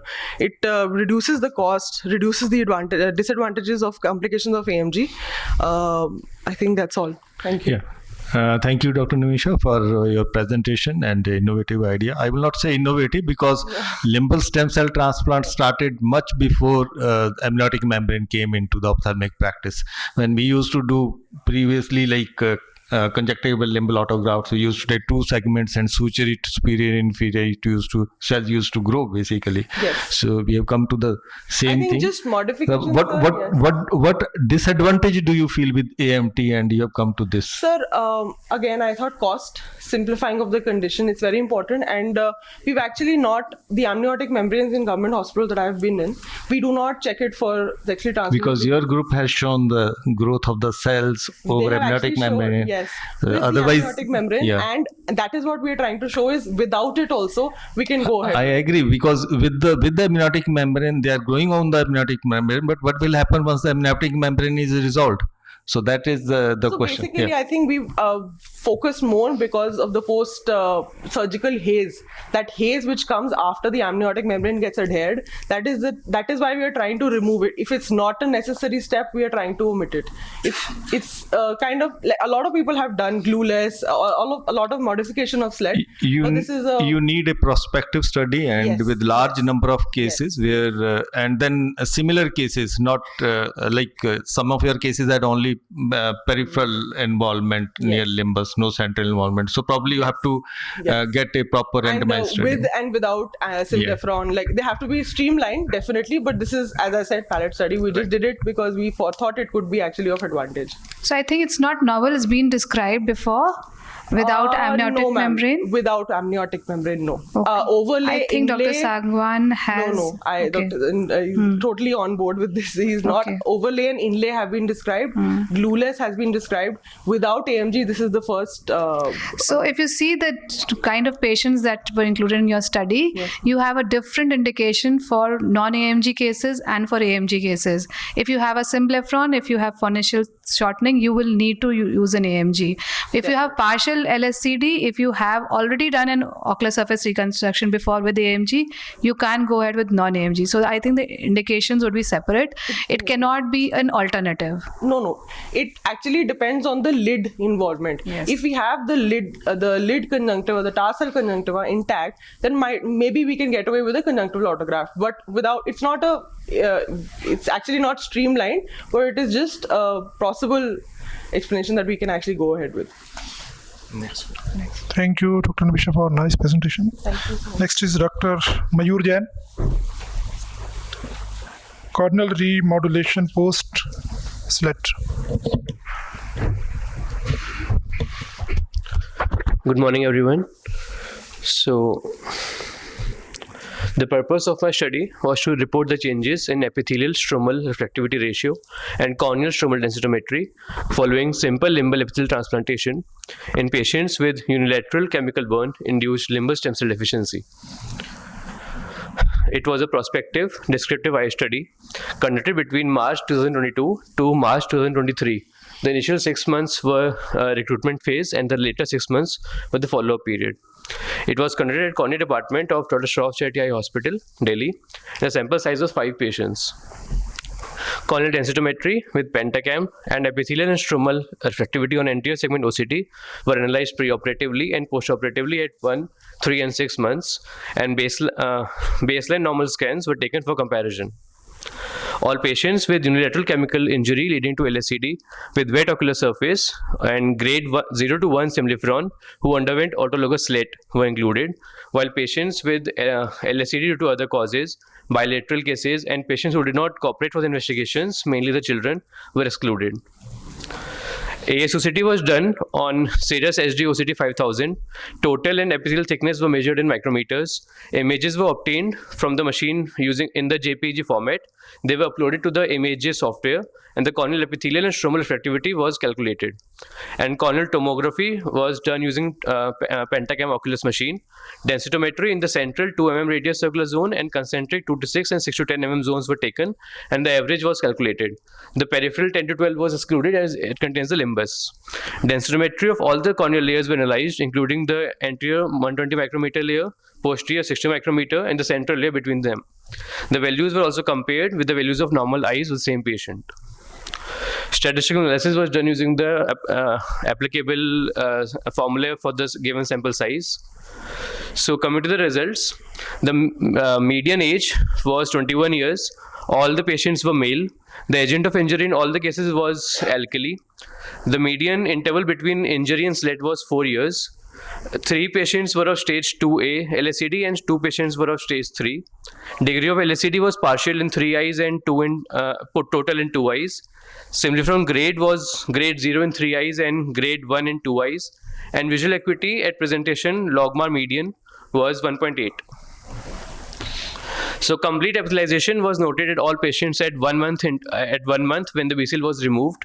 All patients had uneventful postoperative course till the last follow-up, including the donor eye. No other comorbidity was noted. Visual acuity improved from preoperative mean log MAR 1.8 plus minus 1.9 to log MAR 0.5 plus minus 0.4.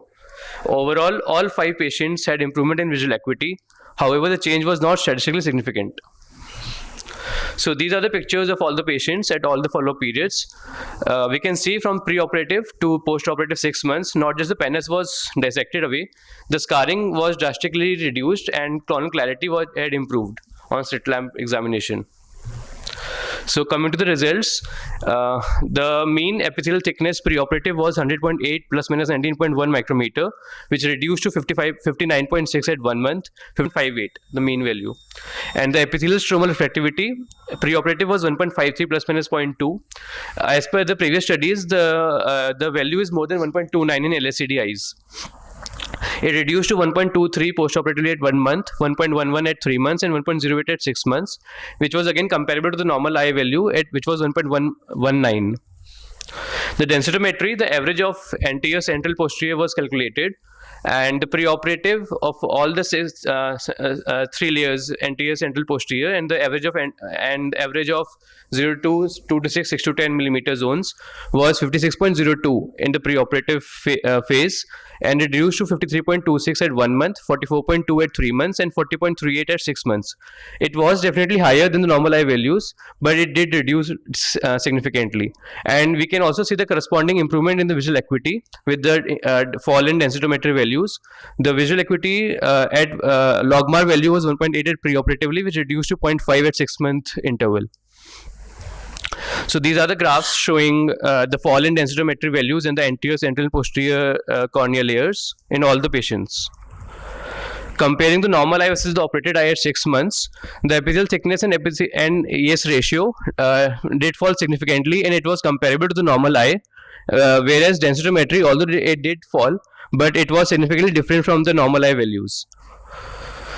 And the changes in densitometry, we also found interesting finding that the changes were more significant posteriorly. The fall in the densitometry was maximum at the posterior cornea, then central, and then anterior cornea. So discussion, there are no studies yet analyzing stromal changes in densitometry in vivo after limbal stem cell transplant surgeries. Corneal conjunctivalization and dysplastic changes in epithelium result in a high epithelial refractivity. Stromal refractivity is either normal or decreased depending on the epithelial thickness, which in turn depends on the grade of LSCD. Epithelial thickness increases the severity of LSCD. A reversal of these factors post-slit causes reduction in the ES ratio. The limbal biopsies, by maintaining epithelial mesenchymal microenvironment, provides populations of both stem cells, epithelial and mesenchymal, in slit procedure, thus having a potential to reduce the corneal scarring. The corneal stromal haze measured by densitometry improved progressively at each follow-up visit at each level, anterior, central and posterior. The values also remained higher than the normal eyes until the last follow-up at 6 months in contrast to ES ratio, which had normalized.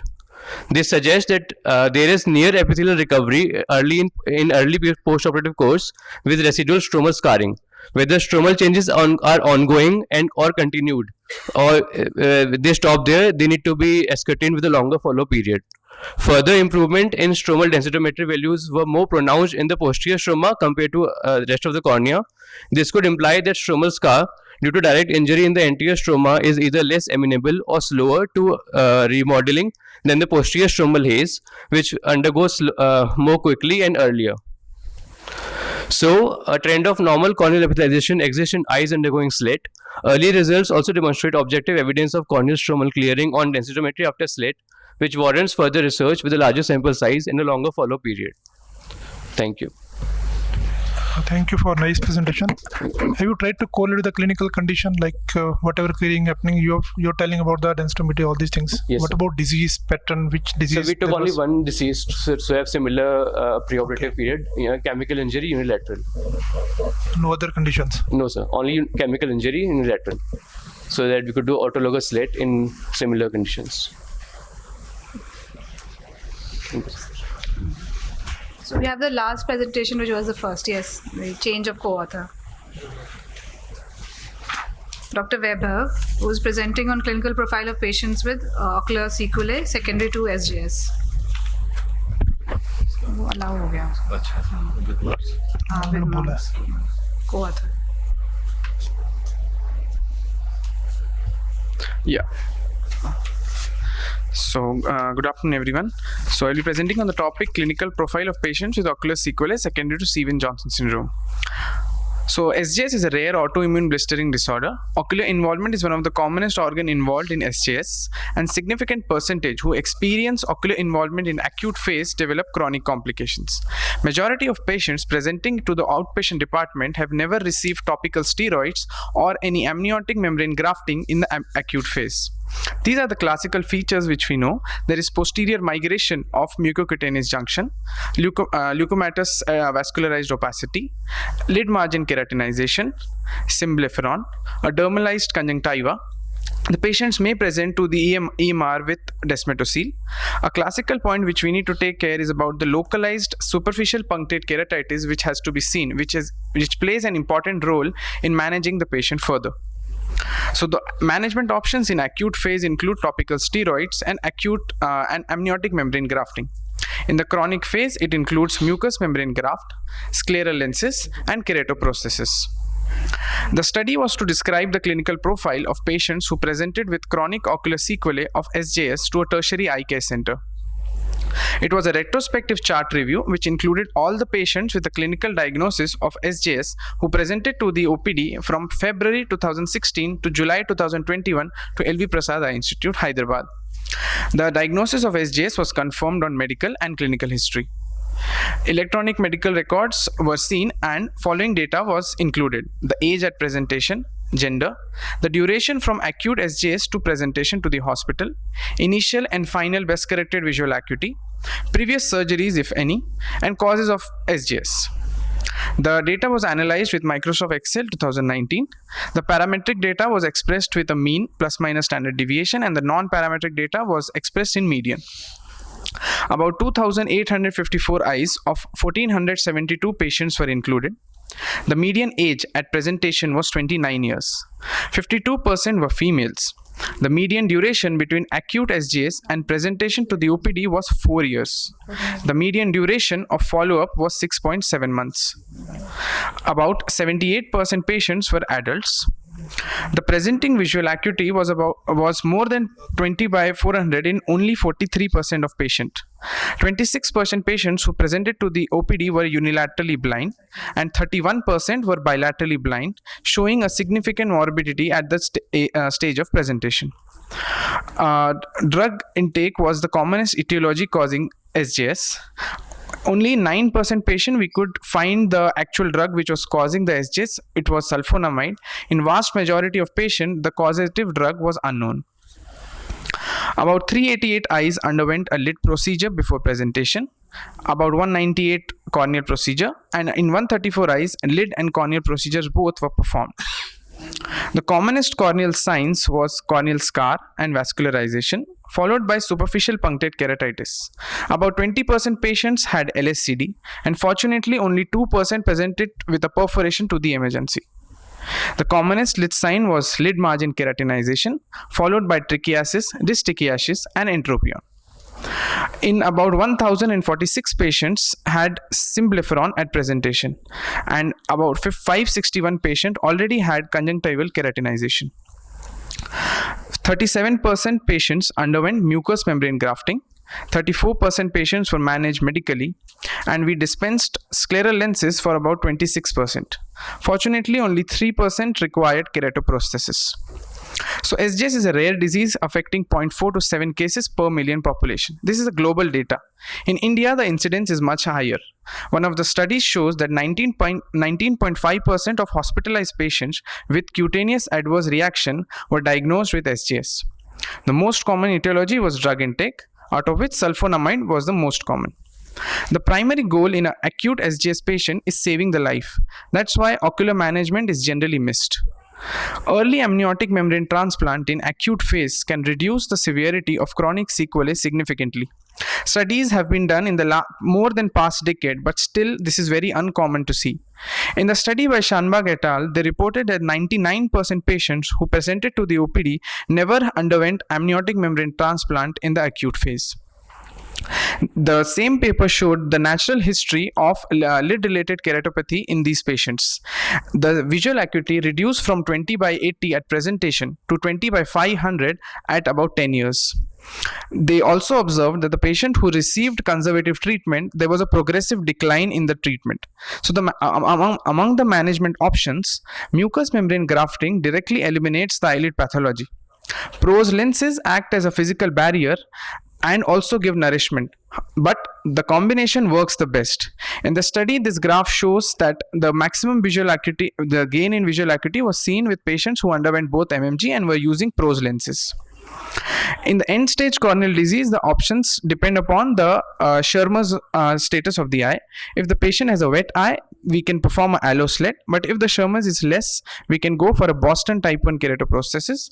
In dermalite surfaces, the option remains is about Boston type 2, modified osteodontokeratoprosthesis, and LVP keratoprosthesis. To conclude, in Asian Indian population, patients with SJS have high ocular morbidity, about 2/3 requiring surgical management. Healthcare resources need to be directed towards primary and secondary prevention. Early referral to tertiary care center for visual rehabilitation is essential. Thank you. Thank you for very nice presentation. In your cases, did you have to repeat the mucous membrane graft in some patients? Yes, sir. Mucous membrane graft has to be repeated in few cases depending upon the etiology and the chronicity.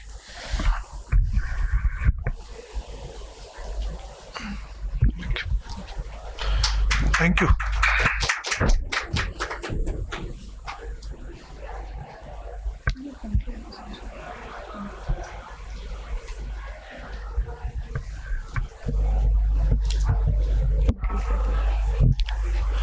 With this, we conclude the session. We thank all the presenters who presented very nicely, and they were very good presentation. Thank you all. Thanks a lot.